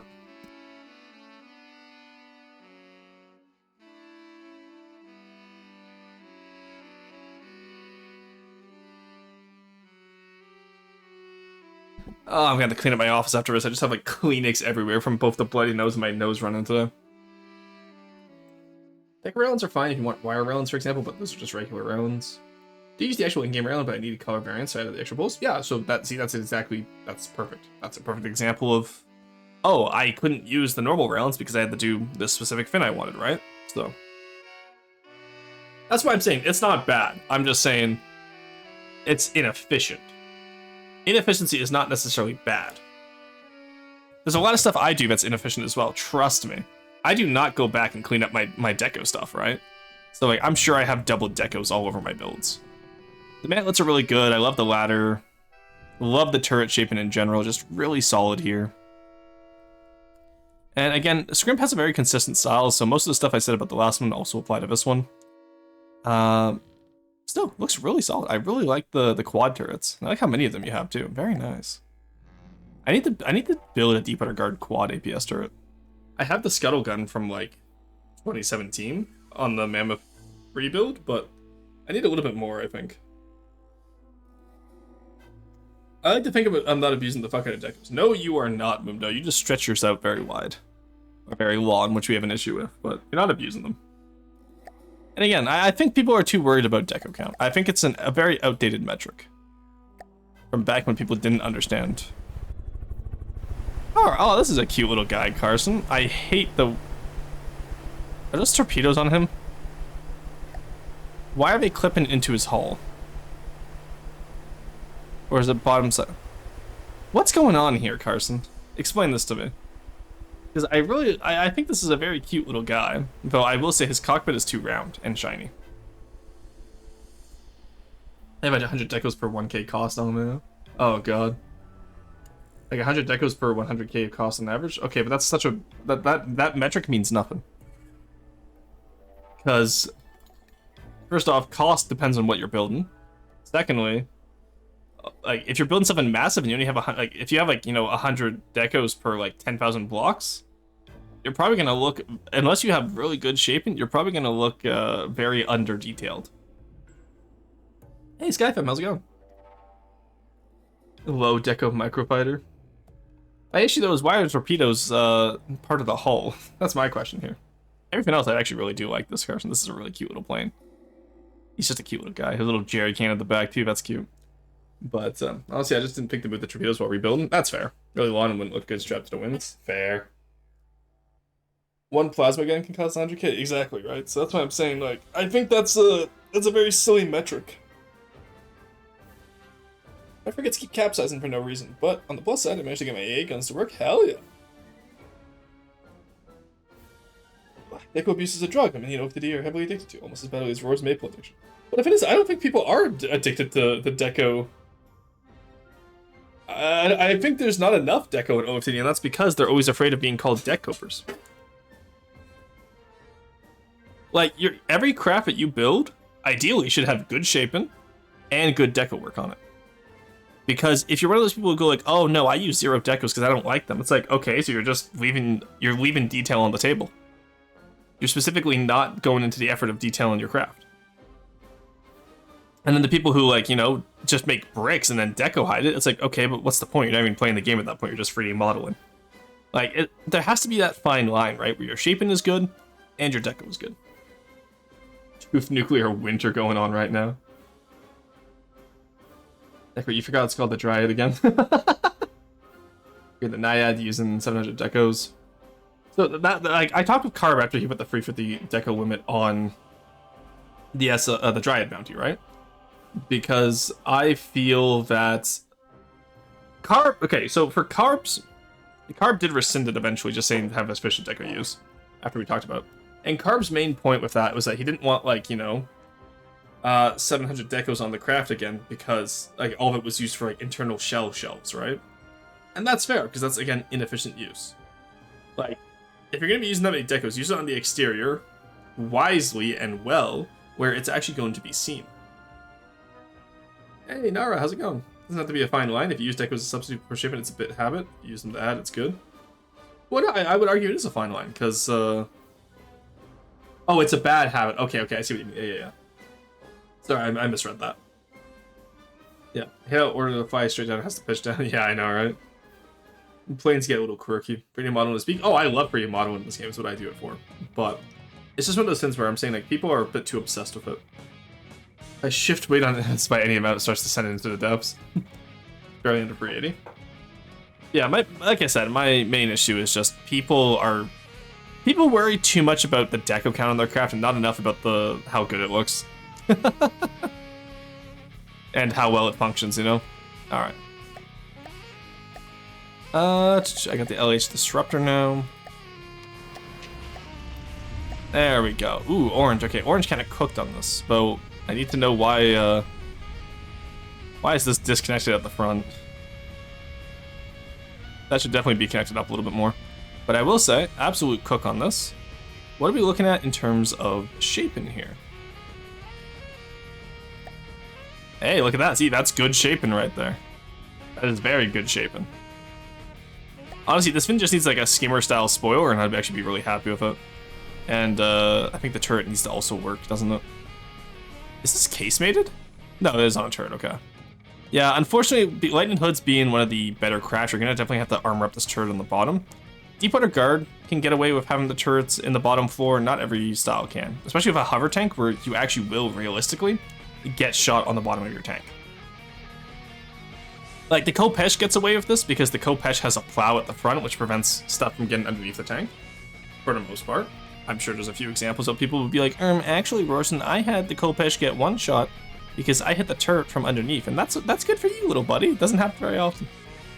It was time for me to disappear. No, Carson, what if I need someone to do shoutouts? Where do you think you're going, buddy? Does Orange ever not cook? Oh, Orange has had some... Orange has burnt plenty of meals. Trust me, you guys just don't see him if he burns them. Yeah, I would love to see this filled out. You're at 180. Yeah, okay, so you do have room for internals still. Though I will say, maybe the same style, but make it a little bit smaller, right? You don't have to have wheels, which does save you a lot of volume. And I like the way you did the little side jets here, honestly. This is cool. Though it does feel a little bit like the underside is unfinished, so I think Orange will have to go back and make this design a little bit smaller. But I think this works really well as an LH Armored Core style. I really like this idea here. Like, this looks good. Everyone burns, sure, but Orange literally always cooks. Ah, I see. Actually, I never fought the Khopesh. The Khopesh's main issue is that it just flips forward and Roper's its top for a top attack. Yeah, the issue is I need to fix it because I think that breadboard is still from when Kevin was helping out with the campaign, and it's just bad breadboard, honestly. So once I'm gonna be rebuilding the Khopesh anyway because I wanted to make it smaller and less slope coped, and so I'll probably just fix I'll get Cruiser to fix the breadboard when I fix the craft itself. Yeah, because the reason why it flips itself over right now is because it moves the plow too fast to avoid certain types of terrain, and that causes it to flip. Not gonna lie, I want to do something kind of imitating the style. The Khopesh's or this? Because this one works really well. Orange has cooked on this. What are we looking at in terms of firepower? 0, perfect, okay. But a barrel does look good.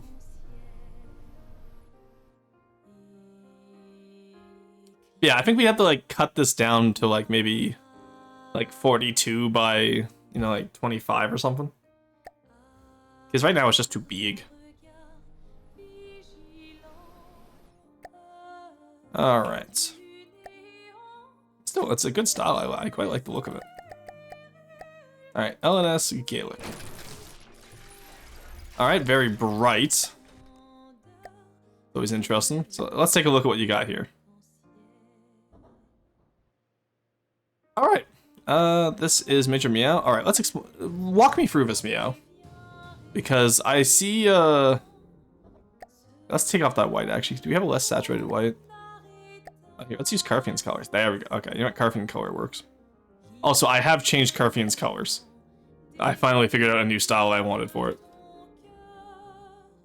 But and yes, it is based off Clair Obscure. That's besides the point. Looks like border-wise, I don't know. Can't wait for 2 orange LH tanks to be a fin and ashes. It'll give me enough material to like go on the paint. Hell yeah. Alright, so first off the bow, this is just strange to me. Honestly, it's just very unaerodynamic and it doesn't really add much aesthetically to the build. Is it deep butter guard plus purple? No. It's deep butter. It's black, white, gold, and purple.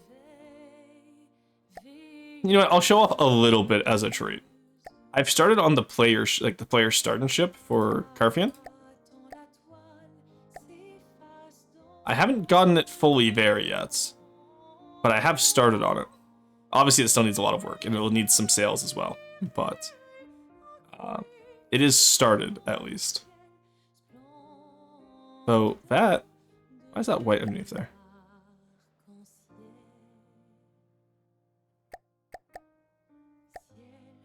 Alright, did I mess up something? Hello? Why are you painted different? No, that is the same color. Why does that color look like? I hate it here. God, I hate paint scheme, and I might have to redo that then. I want that to look more black than anything else. Oh, it's just the shininess. Okay, there we go. Alright, well, I'll fix that later. Who was building the expedition ships? That's me. That's the most boat I've ever seen boat. Yeah, it's probably the closest I've ever gotten to a boat. Yeah, I'm gonna have Morgana do some a unique little sail pattern for me, and then we'll be able to go from there. And then the idea is I want to be able to do a bunch of the geometric Art Deco pattern. You know what? Oh, Basil's asleep right now, so I can't ask them if I can show their art. Damn it. All right.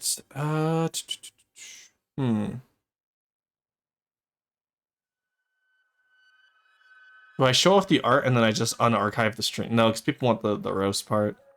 Damn. Alright, chat, I'm gonna swear you to secrecy, okay? I can show off a little spoiler for some art if you guys promise not to... Actually, no, I think I can do it without showcasing too much. Because that way I don't have to trust chat. Yeah, here we go. I can show off this. So. Hello. That's my OBS. There we go. So there is a free Dread Hall faction. Yeah, so this is going to be... Now, let me move chat out of the way. Yeah, you go over here. Let me move chat out of the way. You guys are always in the way, goddammit. There you go. So something sort of like this art style, I think. Hey, Joanissa, welcome in. Hello, Rockman. Hello. How's it going? Infinity Sin? Wow. So this is kind of what we're aiming for, stylistically. Because after Clair Obscure, Basil made me a full fan art of me in a Clair Obscure outfit, which I can't show off yet because it's not quite done. And then they posted this little spoiler in my art channel. But you can see like the geometric panel, or like the geometric gold style. I kind of want to do that across the hall, kind of very Art Deco. Onyx Watch, don't shove us like that. Send something in sub chat maybe? Oh, no, I'm not spoiling that much. Nice try, Gravitas. But that's the idea for this, okay? There we go. So you can imagine those geometric patterns stemming from this little gold front coming all the way back down here, and then just continuing along the entire hall. That was some typing. Oh my god, Trevor, what did you try to say? Jadson, handsome? Yeah, no, trust me, that full art. You know, actually, okay, I sent it to a friend of mine who will go nameless because I know she was embarrassed when she said it. I sent it to her and she immediately just goes, "Is it weird to say I'm attracted to your VTuber model?" Because she knows me IRL. And also my VTuber model just looks like me IRL. So we had a fun time laughing at her for that. But been doing a French style pre-dred based to test the stuff for the Crimson Aristocracy. Is very good, Gravitas, because Crimson Aristocracy is going to be a little bit different. They're going to be a little bit more gothic, right? But for the most part, the majority of craft are going to be in like that World War I interwar style. Well, I mean, I guess more just World War I style. I guess most of them are pre-dreads, but yeah. Anyway, there's your little spoiler for today. Alright, chat. Don't say I don't get you anything. So I am going to change that shininess, because that's annoying me.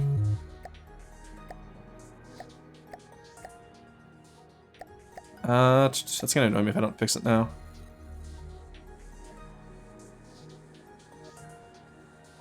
There we go.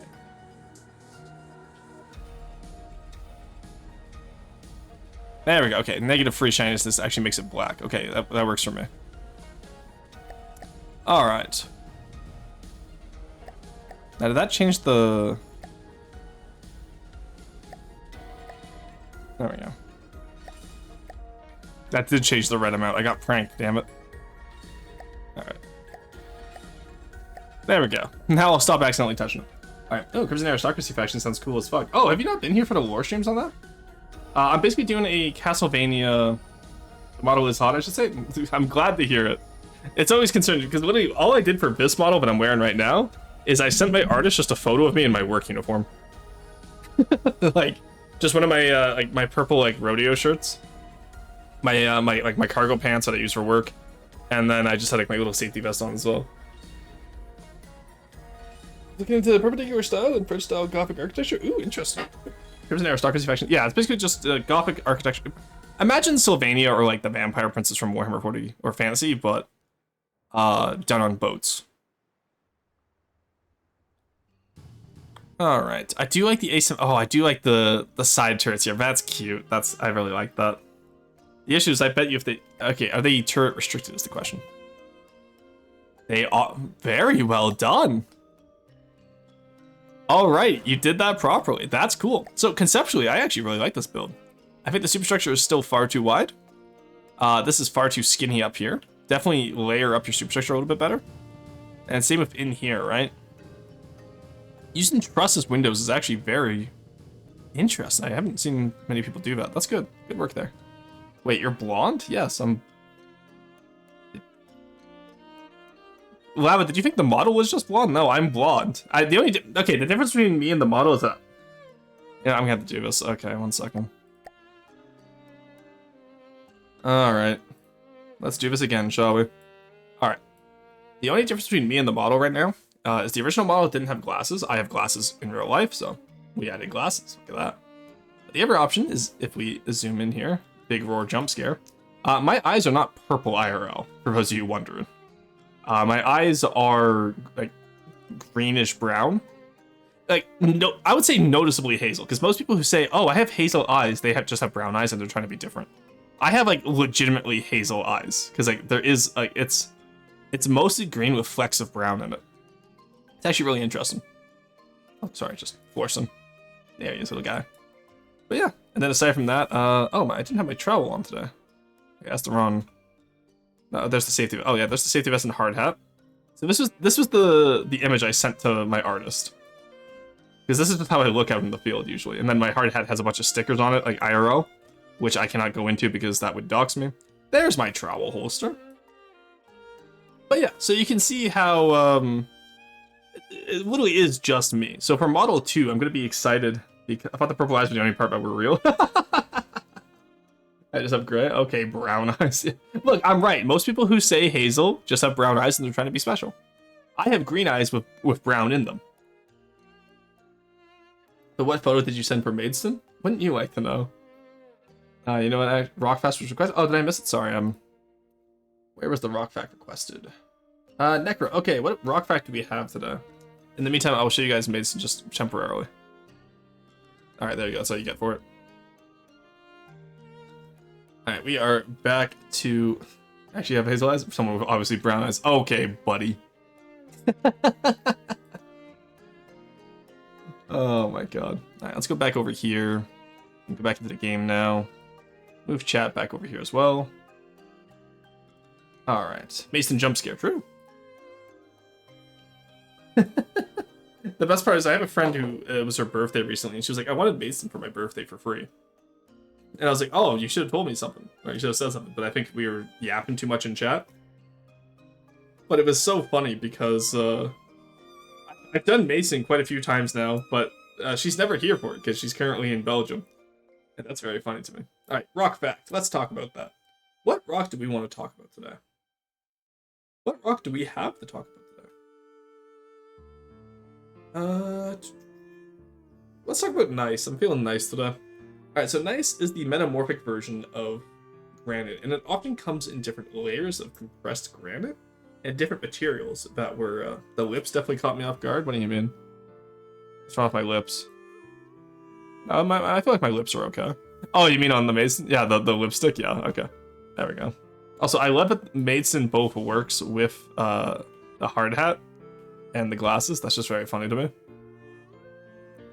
Also, for those of you who don't want... One second, where's my... Yeah, there we go. Those are my actual work boots.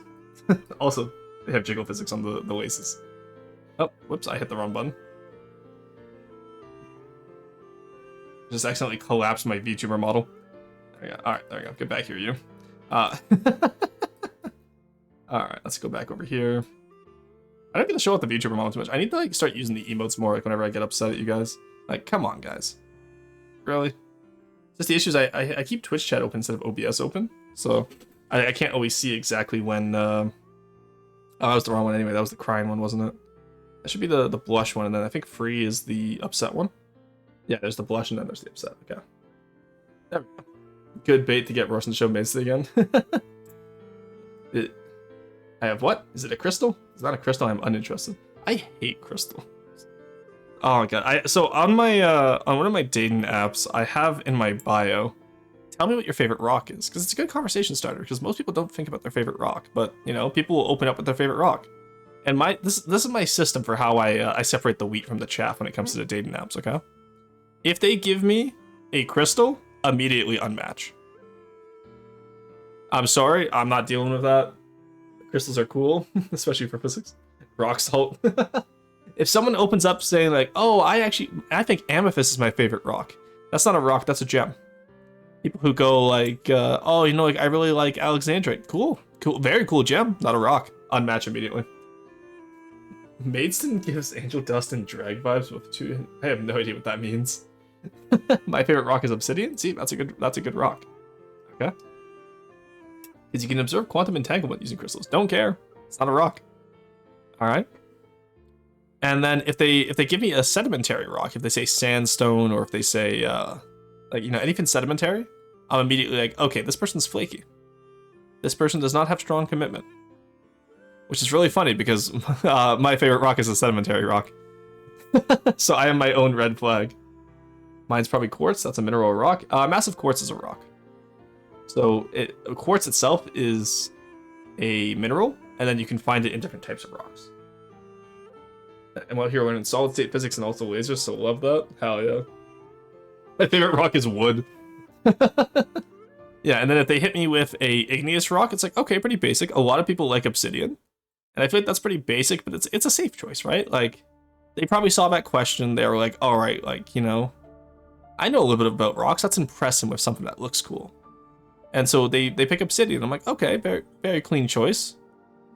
You know, but like, it doesn't give me much info to go off of. And if they pick a metamorphic rock, those are the real keepers right there. Because A, they know what metamorphic rocks are. And most people would not be able to name a metamorphic rock off the top of their head. I've already named one. So chat, can you name a metamorphic rock off the top of your head that isn't nice? Sapphire. Dwayne Johnson. Imagine they just respond, screw rocks. Honestly, I feel like that would be less of a red flag than a sedimentary or crystal. Hey, obsidian is just my leftovers. You can have them. Yeah, true, Lava. True.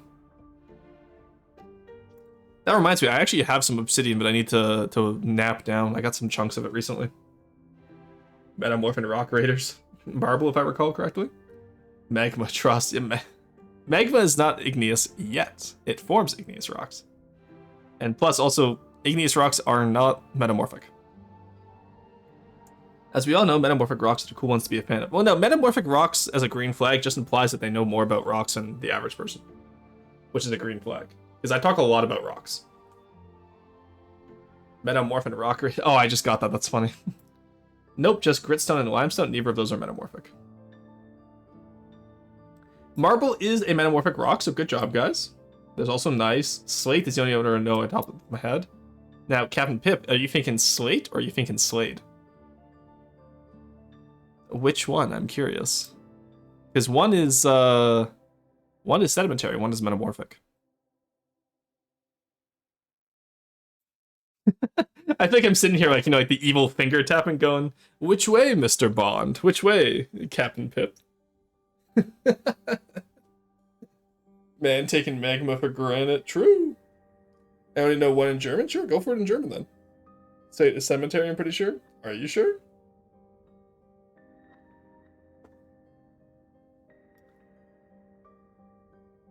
Oh my god. Okay, Monkey Man, I'm not putting that in chat.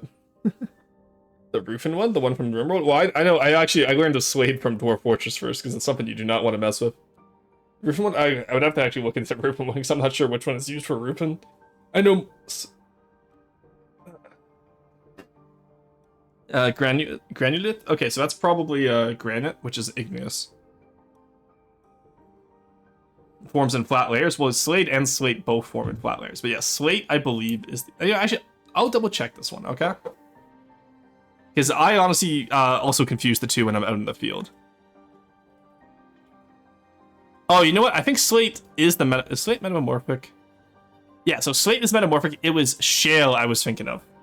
Because I'm pretty sure shale turns into slate, if I'm not mistaken. Yeah. So slate is a fine-grained, foliated, homogeneous metamorphic rock derived from an original shale-type sedimentary rock. That's where I was confused. Slate is something else. There we go. That is my bad. Because, again, honestly, there's a lot of rocks that all have similar names, and I hate them for it. Local rock nerd gets its rocks wrong. It happens more often than you think. Look, professionals mess up.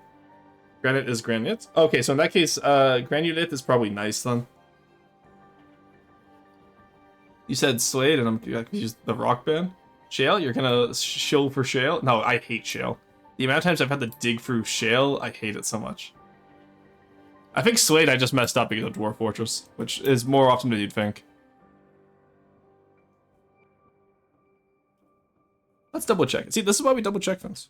Because, you know, professionals mess up. Oh,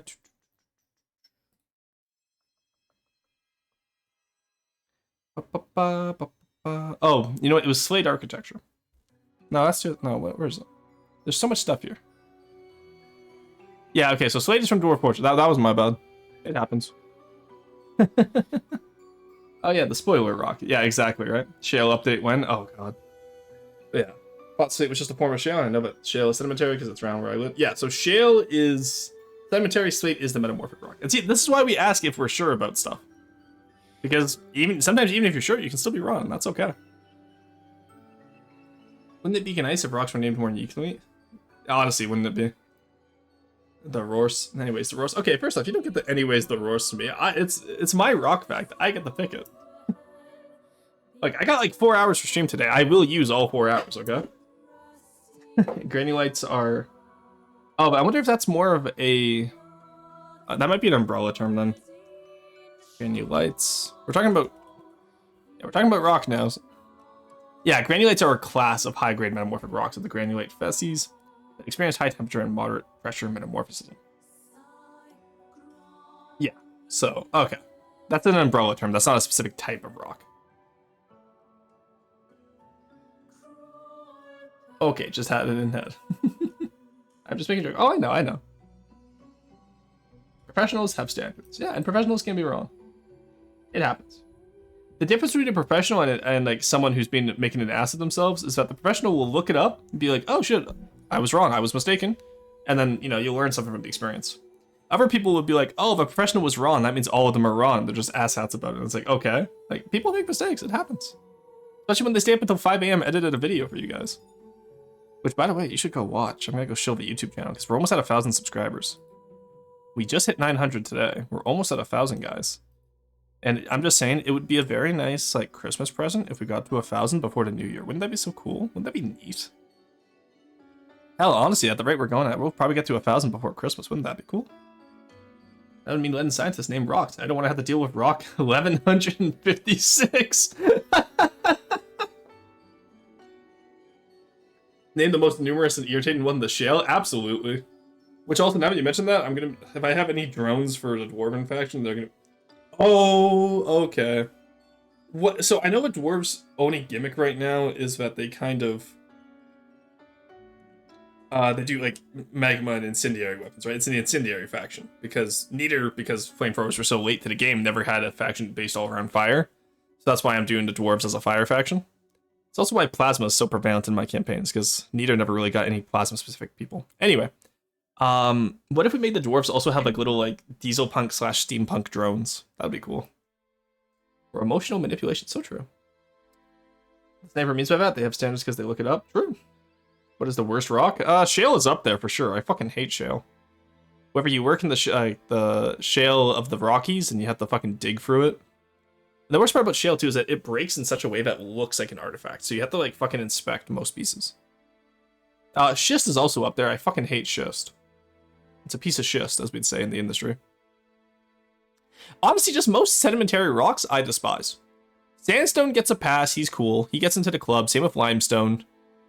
I like limestone. I like shale, sandstone. I can't really tell you many other sedimentary rocks I like. I think chert is okay too, but I have to look that up now. I do think chert is sedimentary. Yeah. Yeah, hard, fine-grained sedimentary. Because chert is my favorite type of rock. He gets a pass because he can be used for tools. Because he's a waxy type of sedimentary. He's not a grainy type like sandstone, right?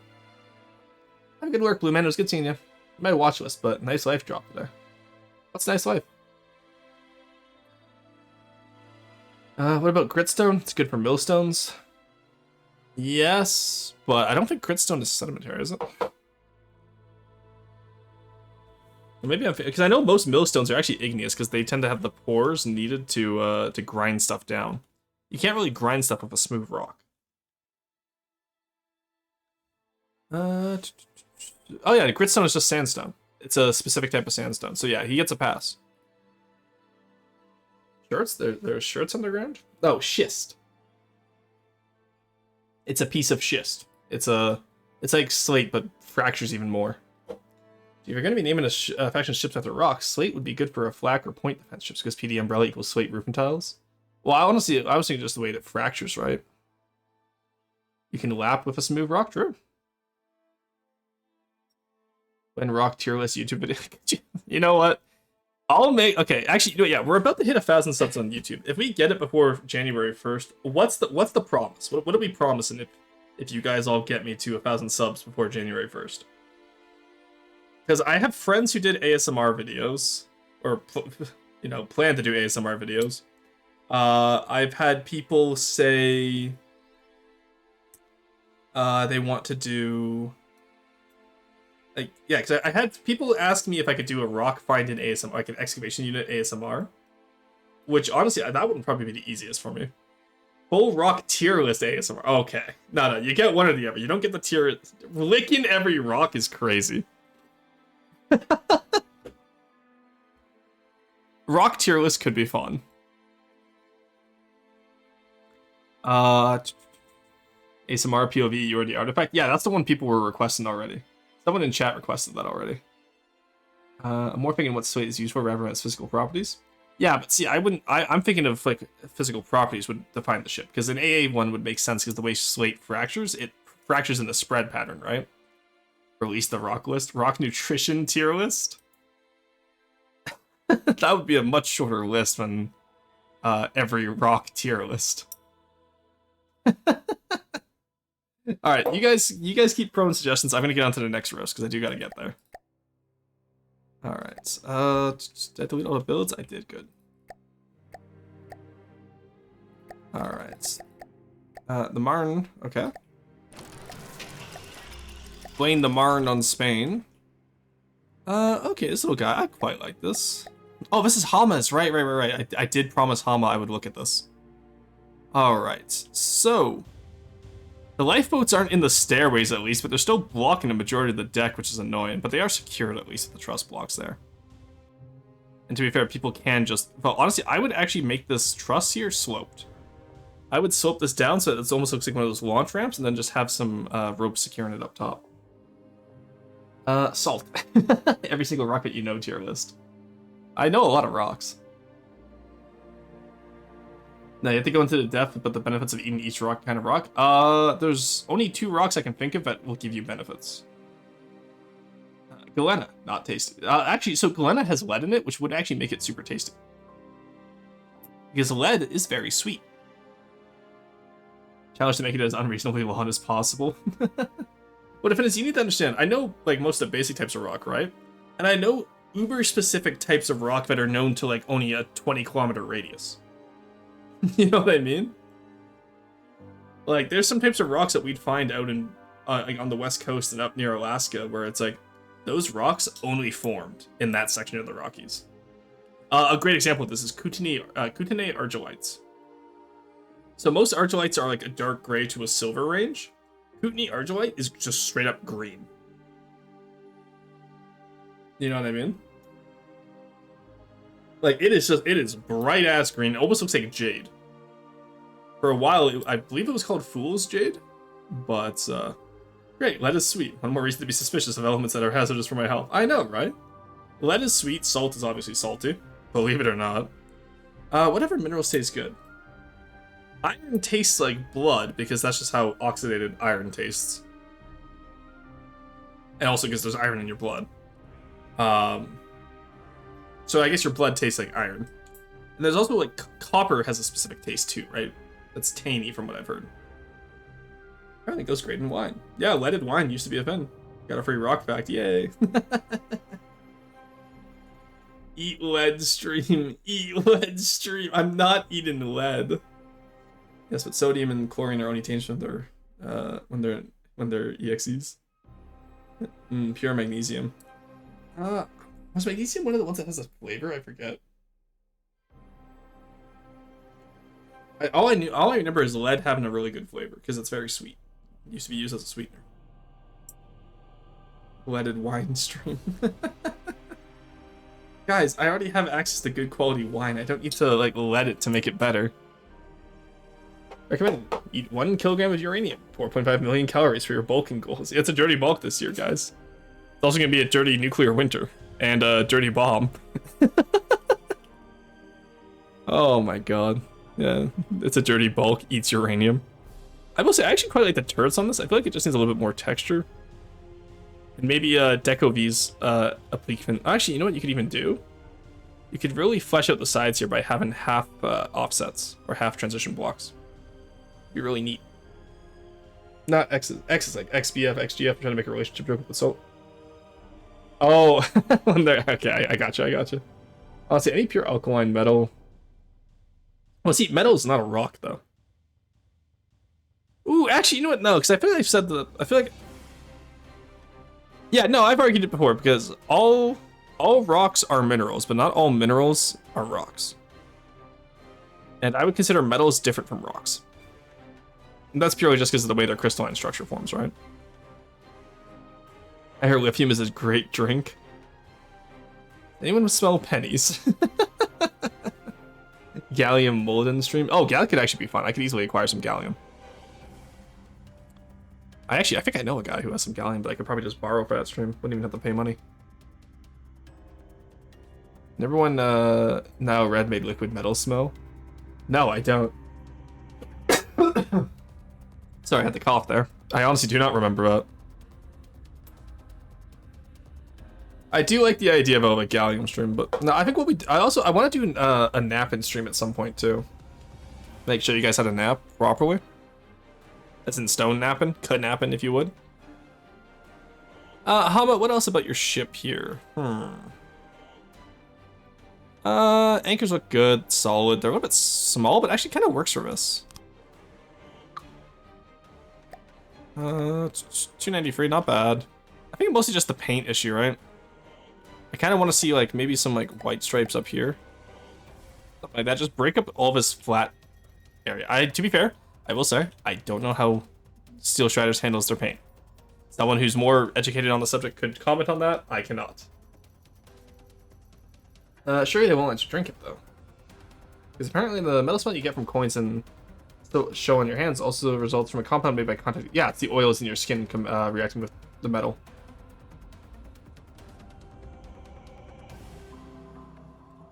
Alright, yeah, not a bad little ship, Hama. I quite like that. Hama's a fellow content creator for FTD. You guys should go give them a follow on YouTube. Alright, the Naiad. Alright. This is the one that you said was 700 decos? No, it's 249. Okay, you're fine. I said it was 700 for some reason. Alright. I like this little bit at the front, but I don't know if Steel Striders really does this. 65 at the side is nice. Where's the wolf's head? So, I would probably replace the Steel Striders here with the wolf's head logo. And then your turrets feel very elongated still. Oh, actually, you know what? They're better. The mantlet's better than before, but it still feels very forward. Like the mantlet itself, the mantlet I feel like should be like sunken by one more block.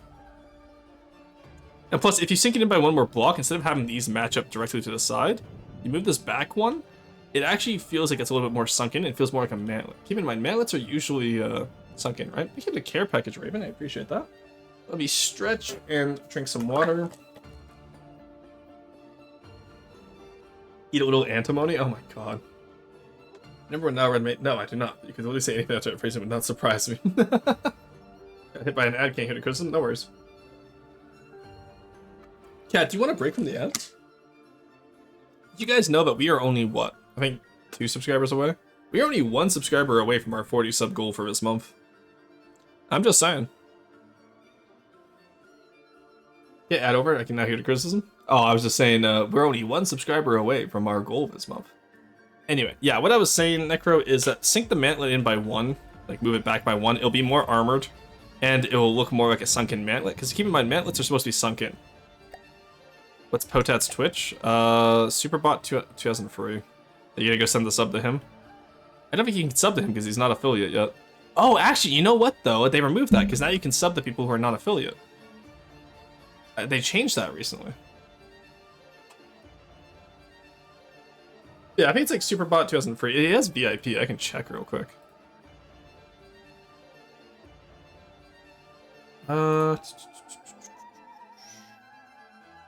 Community, roles manager. Where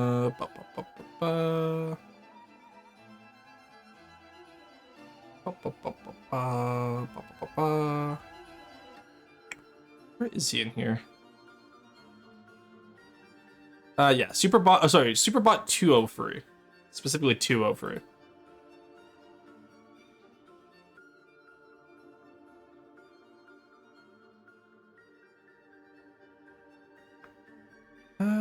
So I'm just looking at this list right now, I'm like, I don't remember half these people. Oopsie. Alright.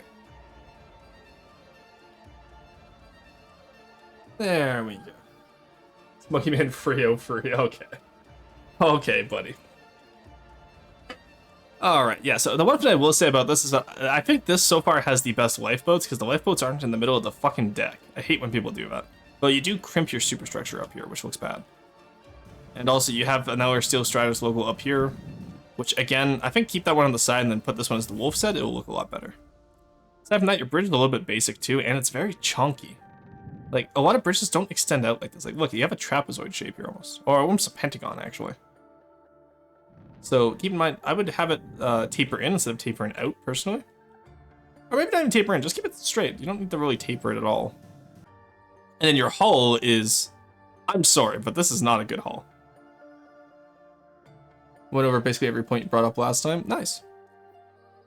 Yeah, it's still just, the turret cap is better, just the mantlet needs to be 1 more block in it, I think it would be really good. But yeah, the hull definitely needs some more shaping down at the bottom. It's very just straight down and then just 1 meter off, that's not really enough to taper it, right? Stern is fine. The prop feels a little bit smacked on. If you do a bit more of a stern, which will be harder with this turret here, but if you did a bit more of a stern, you'd be able to have like proper propeller shafts underneath instead of just taped on the back like this. I actually, no, the more I look at this, the less I like it. I really don't like this. Like, the prop should be like just behind the rudder, right? Lifeboats got slapped on the deck so often on small ships doesn't make it right. The hood blew up with, like, what, one shot from the Bismarck? Doesn't mean the hood was a good ship. Yeah, that stern is just kind of a brick. Well, the entire hull is just kind of a brick. That's my issue right now. Like, take it out of the water. There's really not much shaping on it, aside until you get to the bottom, in which you get one fin of slope. Like, rudder in front of prop is cursed. I didn't say... No, because you have the props coming off the shaft, right? And then the rudder goes on the back of the ship. The prop should be under the ship. One second. One second. I need my example. Where's my... I'm just going to keep the freebooter loaded in at this point, because I feel like I constantly go to it for examples. And the freebooter isn't even the best example of my sterns, but... Oh, no, sorry, that's between them. I misspoke. Yeah, like, you want to... Like, for a stern, you kind of want to have something like this, where it curves up, you have the props come out of it, and then the props are there. They're not smacked on the back, right? Yeah, that was my bad. I misspoke. But that's kind of how you want to do a stern from the side. And do you see how yours is just kind of... You mimic the shaping, but you didn't mimic the functionality. So you could also, instead of doing a medium free meter, you could just do a small, like, 1 meter props either side of it, too. Alright, freebooter, get out here again, honestly. For those of you who have seen Sword Art Online Abridged, it's like, have any of you seen Scanners? What? And then he just shows the video of the guy's head exploding, and he goes, I'm just gonna keep that tabbed. That's how I feel with the freebooters. Like, I'm just gonna keep that tabbed. Now the decker count, you should shoot the hull by making it a 2 meter, even 3 meter slope. I agree. Double prop usually looks prettier, yeah. But yeah, this right here definitely just does not work. I am definitely not a fan of this. I will say everything above deck is pretty consistent, which I like. So that's not bad. But definitely, yeah, like anything below deck is just, oof, that's rough. What, in the stern? It's a stern lesson. Alright, back to the innumerable roasts. God, why did you guys send... Actually, we don't actually have that many left. That's actually pretty nice. Let's watch BS. Okay, I already don't like this. You've taken the worst parts of Onyx Watch and put them into the same ship. Okay, this is cool back here. I'll give you credit for here, Syrup. I like this. This is probably the only thing on this craft I like right now. The hull, absolutely dog water. I'm sorry, I've seen you do better in this. I know you can do better in this. This is a goddamn fucking embarrassment, Syrup. You literally have this right here. Imagine I'm using the right color. You can just, like, shape it out instead of doing whatever this is. Like... It's not even that simple of shaping, it's just the shaping is bad. I don't like this. This does not elicit joy. Yeah, I restarted this one? Okay. Yeah, also, your front is way too sharp for an Onyx Watch ship. They're rounded, not sharp. Your superstructure is okay, though... Okay, honestly, I know a lot of Onyx Watch craft have the crenellations curve in. I know in Ashes we curve them out to make them look more like crenellations. That's a personal gripe. I can't complain about that, because I know that's a stylistic thing, but... God, I hate... Oh my god, what? This is not a blue stripe. The blue stripe goes down the center. What is this? What is this? Sir, please, what happened, bro? Dude, you burnt it and then fucking threw it in the garbage and then tried to throw it in the air fryer afterwards. What are these barbettes? Also, having Claire Obscure pick up on the music just as I'm roasting you is... Look, you have entered the boss fight, Syrup, and I'm pissed.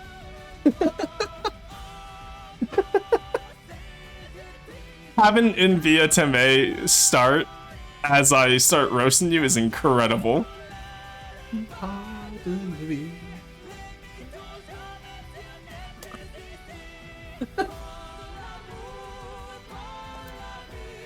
Fighting Moonlord with Copper Short Sword,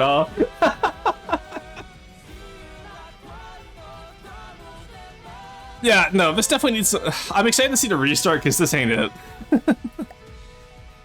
Alright.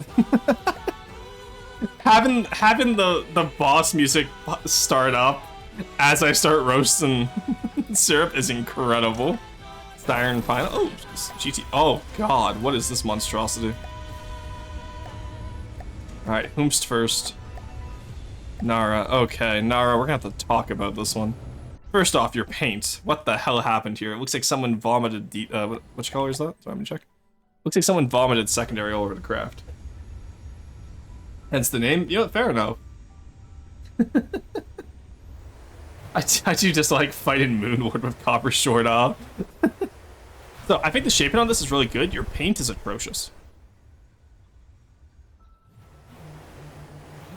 What is this turret? Okay, you know what? Actually, that turret's kind of a cook. It looks like it has little googly eyes, but the arrow burrows right into the mantlet. Mantlet there is actually pretty funny. You're judging GT without me? Yeah. But you know what, Potat? As someone who knows a little bit more about GT, what do you think about the paint on this? Because I am not liking it. See how cute the change, man. Yeah, the turret's fine. The turret's quite cute. I'm okay with that. I don't like the rest of them. I like the little side shields here. And the engines look good.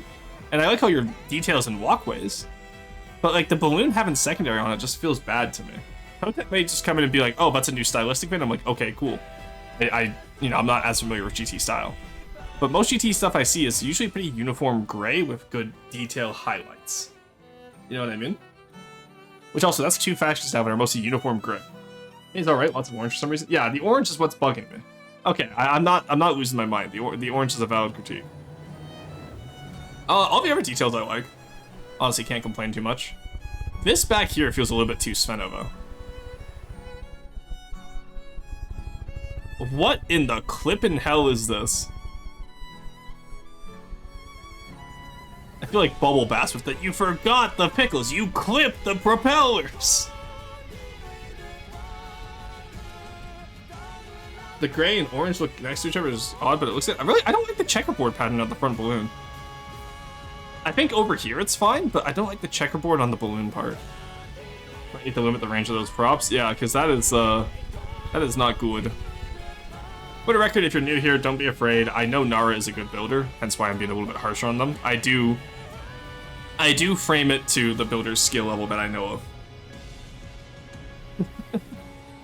Because that way I can just sit here and be like, I'm not mad, I'm just disappointed. Ammo clip windows, huge. Love to see those.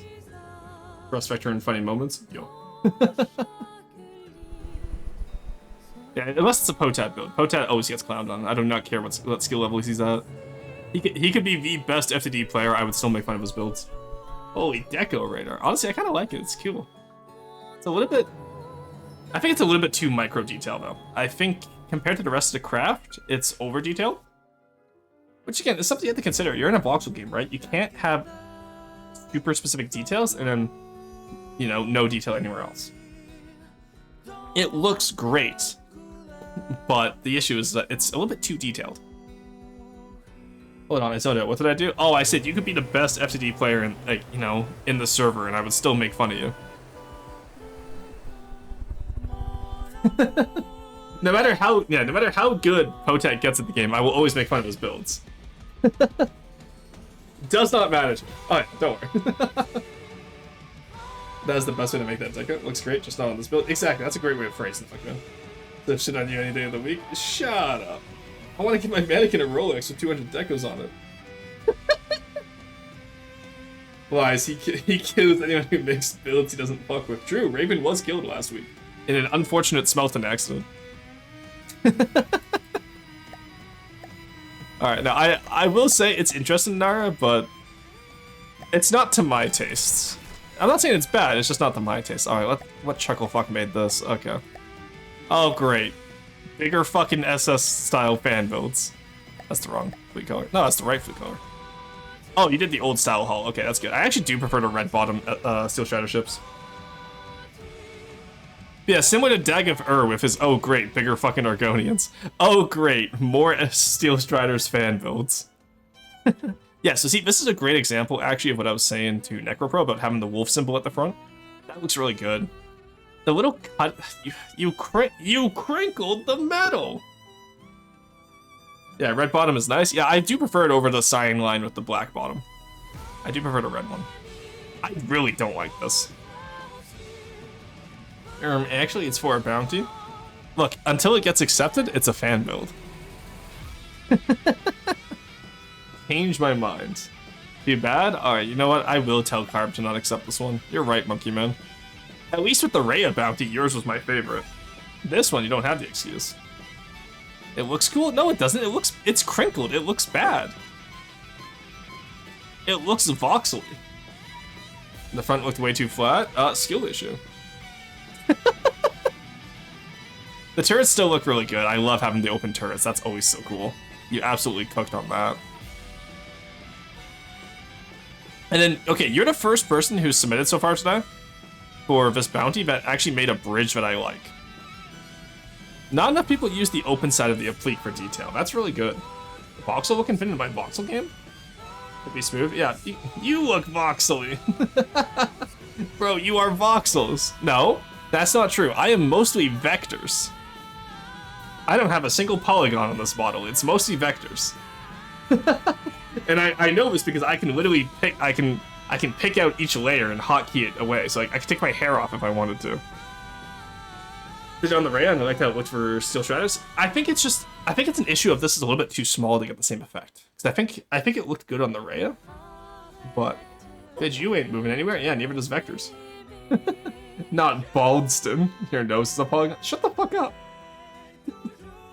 Do it. Fucking do it. Voxel looking fit in my voxel game. Fork found in kitchen. Yeah, I think maybe just smoothing it out then, because it doesn't work at such a small scale. Like, I can make the cutout look better, but deco count making me act up. Just look, the deco count is. Don't worry about that, okay? I'll talk to Carb about it. 387 is still almost half of what the old one had. You're fine. Ooh, love this. And plus, knowing Carb, right? Carb is very similar to me, whereas if you make it look good enough that you can ignore the rules, that's okay. But Carb's gonna hate me for saying that. But it's the reality of the situation. If something looks cool and performs well, I care more about that than if it follows an arbitrary deco limit. And plus, I'm sure there's other areas where you could, for example, why is there life preservers up there? Who the fuck is grabbing these in an emergency? Who is grabbing these? The applique ground makes me look happy. Yeah, no, it's good. Back here is great with the life. Okay, no, okay, you know what? You address the criticism of blocking the pathway. You can still get past the lifeboats. I'm happy. Bend over gets caught by automog now. That's crazy. The little anchors. Oh, they're running crane hooks. Okay, that's fine. Ooh, this is nice. The little plate in here. That's very good. Is that decoed on? If you deco this on, I'm gonna be disappointed. Because you could very easily make... Yeah, this doesn't need to be deco. You could very easily make this solid.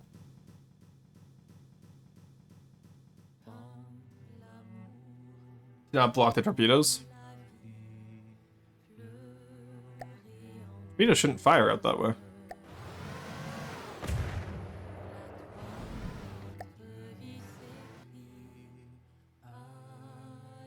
Gonna explain the movement there. He's a little zippy, ain't he? He's a little spirited one. No, honestly, I would just restrict the torpedoes. And then make this solid, because this not being solid is gonna bug Carb, I can tell. Into the depths it goes. Still working on the AI. Yeah, no, I can tell. But no, this is really good. I like the way you did the railings too. You did the railings properly, which is nice.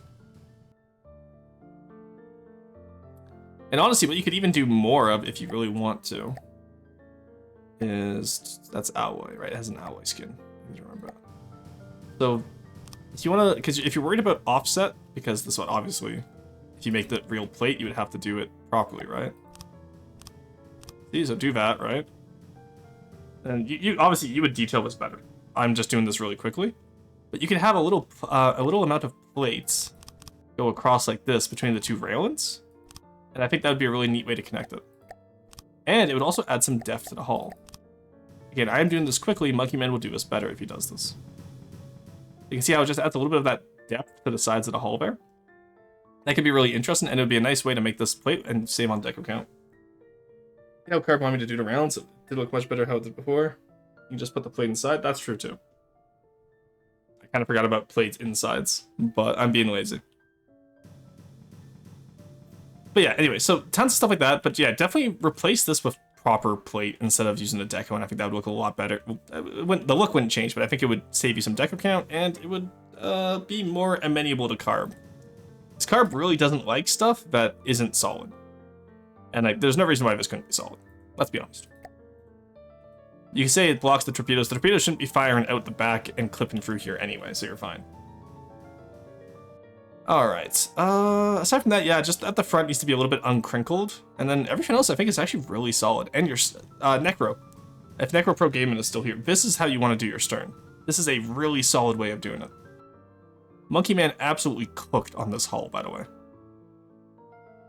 So you can see where he still has it square enough where he can, you know, still actually get a gun in there. But it's also shaped enough where it looks good. I would argue that this hull is peak. Also interior. And no. I've got time for that, buddy. Also, I like the way you put your hydrofoils in. That's nice. The little detail there of having the cutout for the hydrofoil. That's very nice. Good work on that. I'd be surprised if this one doesn't win, honestly. Understood. Need a better stern. Yeah. Honestly, just, you know, go download Monkey Man's. Take a look at how he did it. Monkey Man is a fantastic builder.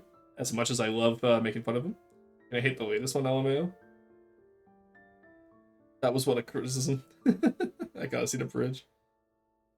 I will go make a version 79. Hell yeah. Yeah, driver DM me, I'll send it over. But yeah, so like, that's what I'm saying. Monkey Man's a great builder. I'd be surprised if Monkey Man doesn't win, because I haven't seen many that do the World War II style properly yet. Most have gone for a more modern bridge, which I'm not the biggest fan of. So that definitely up here, the crinkliness up here definitely needs to change. Yeah, don't crinkle your metal, kids. Alright, Tucson. Sorry, the Tucson, because it's Arizona. Oh god, this is just Alivel's cram helicopter. Honestly, this isn't bad. My biggest complaint is that you don't fin it out towards the tail. This guy is a chonker the entire width, or the entire length of his craft. For a lot of stuff, I like that you did the landing gear, that's cool, but you should definitely try to fin it out near the tail, because your tail is super fit, but there's no tapering. I had the same issue on the Shrike when I was first starting building planes. The taper towards the tail always feels off, but it always adds so much detail. That cram heli that I made? No. Really, Rorsten is always right foundation. 2 for 2 for Rorsten, I can mind the most. Monkey Man is becoming a believer in the Rorsten is always right foundation until I say something against him. You mean the choker? Craig Lord stay winning? Oh. Yeah, no, but regardless, the point is, for helicopters, you want to have that fin tail. A10, but with cram instead of the GAU 8, honestly. Can we put the GAU 8 on a helicopter? I'm sure nothing will go bad. Won't remember now. Oh, God. Tech tail also makes it feel like rotors are too far forward. Also, the fact the actual CO is behind it, too. Yeah. Yeah, like, anything past these intakes should be starting to taper. Aside from that, I actually kind of like the idea here. I just want to see it a little bit less chunky, because the chunkiness really throws off the entire vibe. Like the tail rotor is interesting. Same with the little side winds, love that. And the front is actually pretty good with the cram cannon there. Though, again, crinkled metal down here you could definitely fix. Not a bad start though. All right, Sultan. Oh, that one. This is the Sand Scorpion style one that Reed has been doing. Think? Yeah. Alright, so you did add the little flamethrower side turrets. Oh, you added a lot more to the back. Very nice. And you added some asymmetry. Wow, honestly, Reed, you have come a long way on this build. This is very impressive. You never did fix the, I know I called these out last week. You never did fix the little gaps in it. That is very funny. Alright, here, I'm gonna fix them for you again, and then this time you keep them, okay? I see the issue here. That's very funny.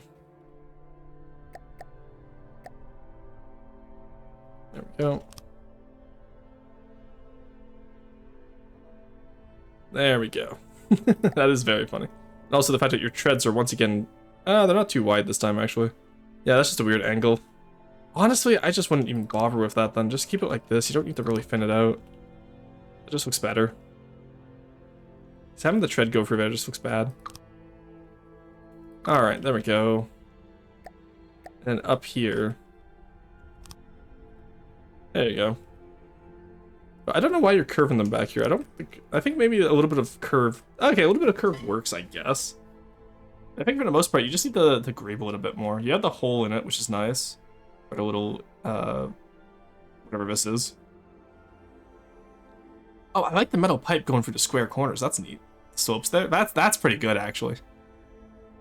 That's not bad. Though, the solid wood underneath kind of ruins the effect. And also, wouldn't you want these to line up with the wheels and the wheel bells instead of in the... Maybe that's just me. Maybe I don't know what I'm talking about. Maybe you have a plan, Arthur, but...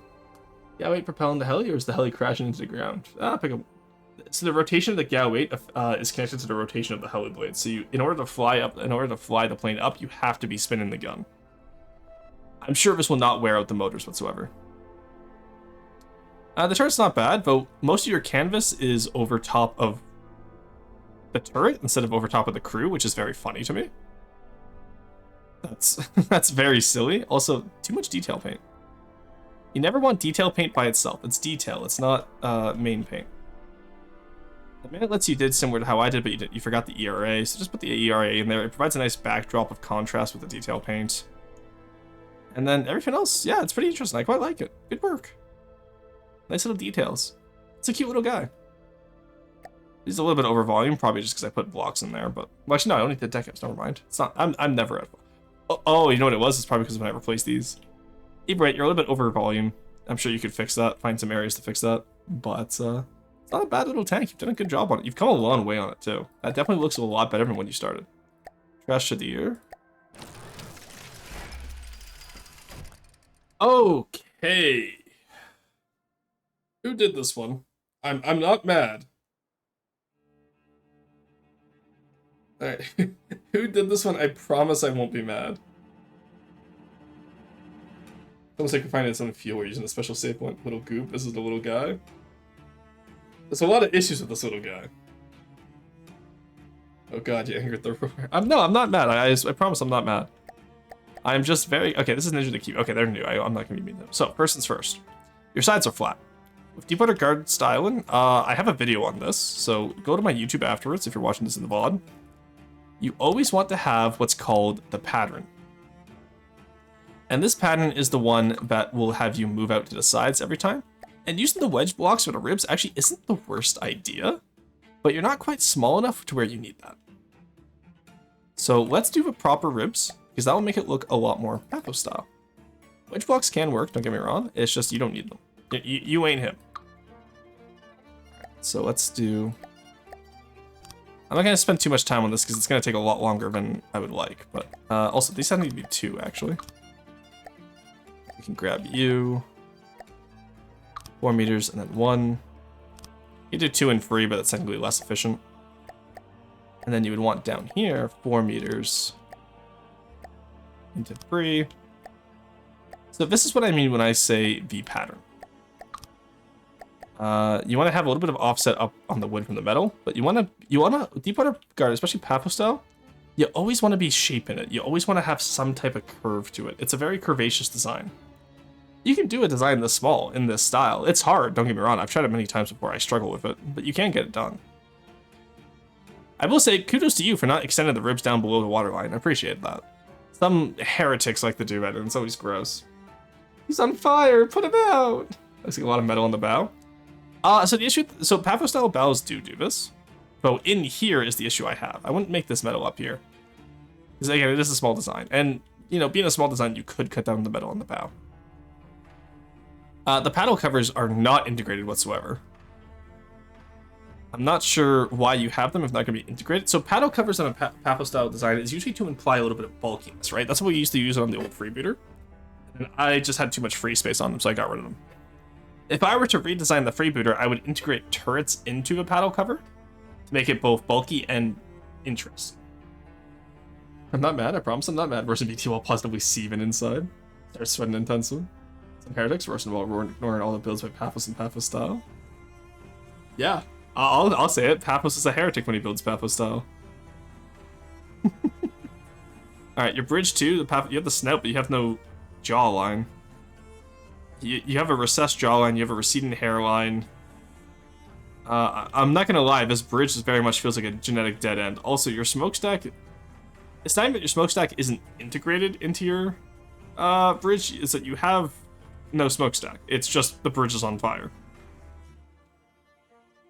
And not that a pattern team was a finish. If you look at that video, yeah, it's surprisingly enough, the style guide videos are pretty helpful for learning the style, believe it or not. Also, this right here should extend into this part of your little, what's it called? Pattern. So, you can see right now that it's a little bit too tall. And it's also an uneven amount of number. Oh god, that's gonna be bad. Okay. You know what we do here? We improvise. We adapt, we overcome. You'd probably have to do something silly like that to get that to work. Or just move your paddle cover in by 1. It's up to you. It doesn't matter to me. Also, your paddle cover just kind of stops.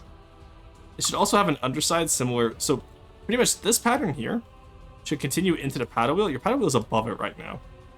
And then the paddle wheel kind of has like a bottom side because you have bottom side here. It just doesn't continue back with the wood, right? Because you need that cutout. Alright, I'm going to do it again. Save a clip, chat. I'm going to get the freebooter out. Freebooter does this very well. I think the freebooter's hull is probably my favorite hull design I've ever done. Privateer has been fun, but freebooter's... Okay, actually, maybe not. I don't like this. But do you see how it comes out here? And it continues down. And this is supposed to be a little bit longer. Whoopsie. There we go.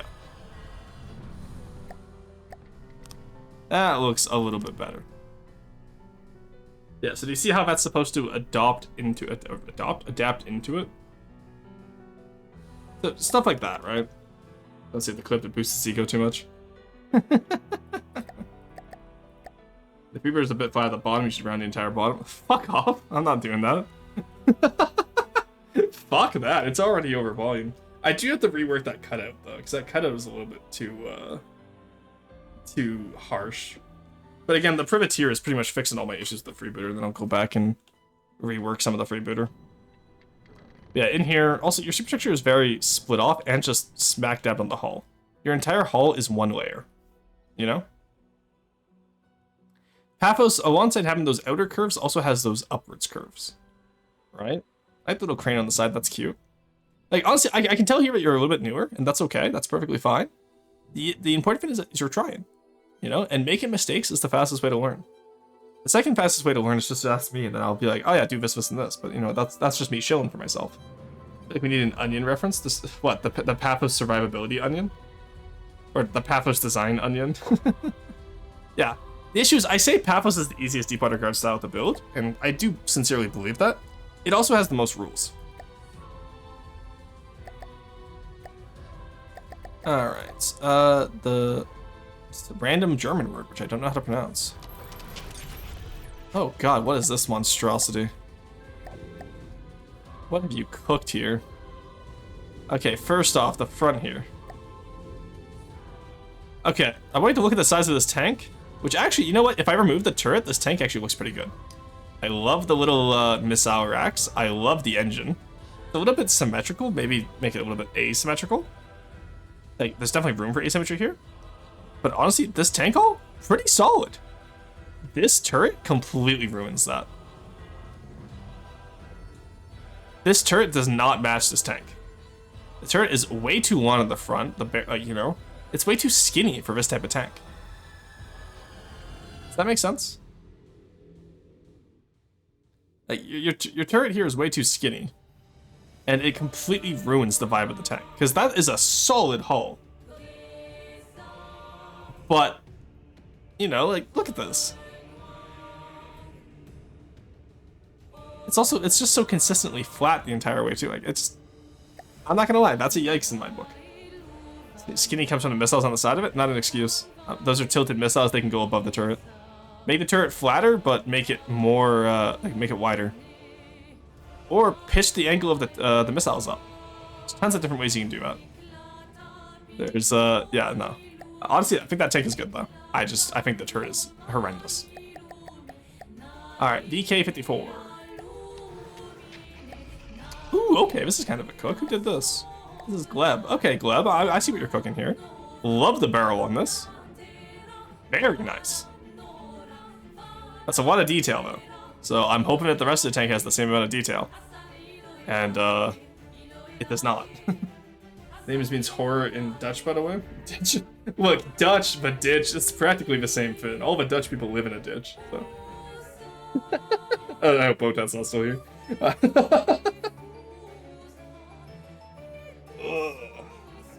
Alright. Oh, I am tired today. Oh, we're gonna make this within 4 hours. Let's go. Huge.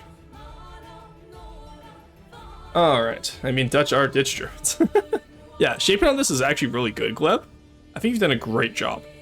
The applique on the little side, I love like the blowout panels. Very nice. Your back feels... Like I said, I want to see the same detail on the hull that I see up top. And you are over volume. So I feel like you could take out a lot of volume out of the ass here. Like, you know, move this as close as you can. Scrunch it up. You could probably get this to be Ashes legal. What was the name? This one? VK542. The little observation cupulas don't work because you don't need two. Just only have one. It gives you... an observation cupula is free asymmetry. Use it. Okay. And aside from that, your treads are really nice. Like, no, this is a really well-designed craft. You just gotta, you know, give yourself the chance to deco it up and greeble it up. I really like this, Gleb. Send this back in when you're done, because I really like this. I think you could easily get this to be Ashes legal. Just a little bit too big of a guy. Alright, box DD. Ah, that's better. Okay. Let's put you on Silver Snow. Oh, okay, you know what? Your style kind of... Okay, Blue Man, your style kind of goes hard in the Silver Snow colors. Silver Snow colors just work for everything. How does Carfian colors look on this? Probably not that great. Carfian colors are very specific. Yeah, it's a little bit too much of the purple. But honestly, the gold and black works out really well. I'm glad the gold works. Okay. The thing is, I gotta go back and I gotta change... Like, I like these four colors. I just gotta change which slot they're in, because I want to be able to have, like... Oh, every faction has their secondary colors, their deck color, for example, right? But I might not be able to get away with that, sadly. But yeah, alright, so first off, barrels feel a little bit too long on these side guns for how small they are. And same with this front gun, the barrel feels a little bit too long. Love this up here, that looks great. The hull shaping is pretty solid as well. What is this? Ew, no. No! It's just a little tumor on the bottom of the craft. Your stern looks great, good job there. I like the little border you put around here, but not removing the hull. That's pretty nice. Oh, I'm back just in time. Yeah, like my Woodwalker's colors always look funky on some builds. Yeah, I got it. Well, they're not finalized either. That's the issue. And Roadwalkers is like Deepwater Guard, where it has many unofficial fleet colors, because each season is gonna have a different like accent, right? Because autumn will be orange, winter will be white/bluish. Summer will have green, obviously a vibrant green, and then spring will have the flowers. Why am I miscolored? Because I am not saving your fleet colors. They do not look good. Yeah, the barrels are a bit long. That's my only real issue here. I'm using Silver Snow colors for it. And then back here, I'm confused by what this is. I meant the props. Oh yeah, that's a great question. Why are they different colors? I didn't touch that. That's on you. That's a great question, actually. I didn't even notice that. Hey, look, it's Ashes legal. Nice. I do like the hull here, though. And like, I like, oh, you know what? I love the semi-foil style you got going on here. That's actually really cool. I like that. Very well done. Yeah, your shaping here is pretty good. It's a little bit basic, especially with... I think everything in front of this line here is really good. So this block forward, everything's really good shaping-wise. When you get to the back, you get a little bit more simplistic. You know that drawing where like the front of the horse is incredible and then like the rear of the horse is like just like a pencil sketch and it's not good whatsoever? That's kind of what this reminds me of. It's very early? Yeah, I assume so. But it's all I can't, you know, I can't judge based off of vision. I gotta judge based off what I have in front of me. What might be faction color gold, ours regular brass? Ah, maybe, yeah. Remake land version for Ashes. Oh my god. Could you imagine? That's one thing people are like, are you gonna make a land portion of your CC? I was like, I hope not. The whole reason I'm making my custom campaign is to get away from land. Alright, same idea with the monitor. Let's take a look. Okay, so now this time you don't even have the fun little tumble home, which I'm kind of disappointed by. And then this one's just kind of sticking out of the deck. It doesn't really have any mount for it. Maybe raise this up by 1 block. Give it, like, you know, a place of honor, right? Aside from that, I do like this little pattern here, but this doesn't feel like the same faction. This feels like a completely different aesthetic to what your other build is. And, like, not just like a sub-faction difference. I mean, like, it doesn't feel like the same faction. Because this is a completely different hull profile. It's a completely different hull philosophy. You know what I mean? So it's a little bit of art style inconsistency there, which is fine. As you build up more of your faction, you'll get more consistent. There's no worries there. And also, I really love this turret. These turrets look great. I know not everyone's gonna like the little hand holders on the barrels there, but I love those. Those are so cute. Yeah, it's like a pre-dread to a Cold War ship. Yeah. So I would maybe redo the hull in this one to be more like the Everone personally, because I like the Everone style better. It had a bit more uniqueness to it. But that's up to you. It's your faction. Also, I've seen both these craft before, so there's really not much else I can comment on it. All right, the Droman. Let's look at this, shall we? Alrighty, Roadwalkers. Ooh, okay. So my first issue is your stonework is very it's not there yet. It's not quite there yet. So first off, your stonework is everywhere, which is not how it's supposed to be. Well, let's take a look at let's do example card. Let's use the Afton. I always use the Afton. You know what? We could use the Fuafin, which I'll never pronounce correctly. Morgana's not here though, so I don't have to. Alright, so let's take a look at this, right? You see how the stonework is a little bit more framework, similar to how metal is in Deepwater Guard lava? Was that freebooter on accident? I didn't know the freebooter was becoming such a meme in the community. That's so funny to me. Yeah, so you see how the stonework is around the windows here, yes, and it's layered, but it's not quite as, how do you say, flat as yours. Your stonework is very flat, which is something you want to avoid. A bit much stone. Actually, you know what? Worldwalkers should probably have the same rule that Deepwater Guard has. No more than 3 layers of stone in a row. And I think that would solve this quite a bit. And definitely, yeah, you want more insets here. You want a little bit more shape in here. So more wood. Yeah, more wood. He's pulling out his freebooter. He's pulling his booter out. Aside from that, same with up here, right? If you're gonna do crenellations like this, like we don't really do stone crenellations. We do stone framing. Yeah, it's not really a crenellation. It's kind of a frame. Because keep in mind, the stonework is based off of Shadow of the Colossus. If you look at some of the Colossi, they have like little stone masks on, right? And that's where that shaping is based from. So you went with a more Onyx Watch style, like, this feels more Onyx Watch and crenellations. I think maybe if you did a wave pattern, which is what it looks like you were trying here, that's not a bad idea. A wave pattern could be really cool. But this is a little bit too consistent. And head off now. No worries, cruisers. Have a good one. Hey, Chris, how's it going? Rockman talking about rocks. Today is a good day. True.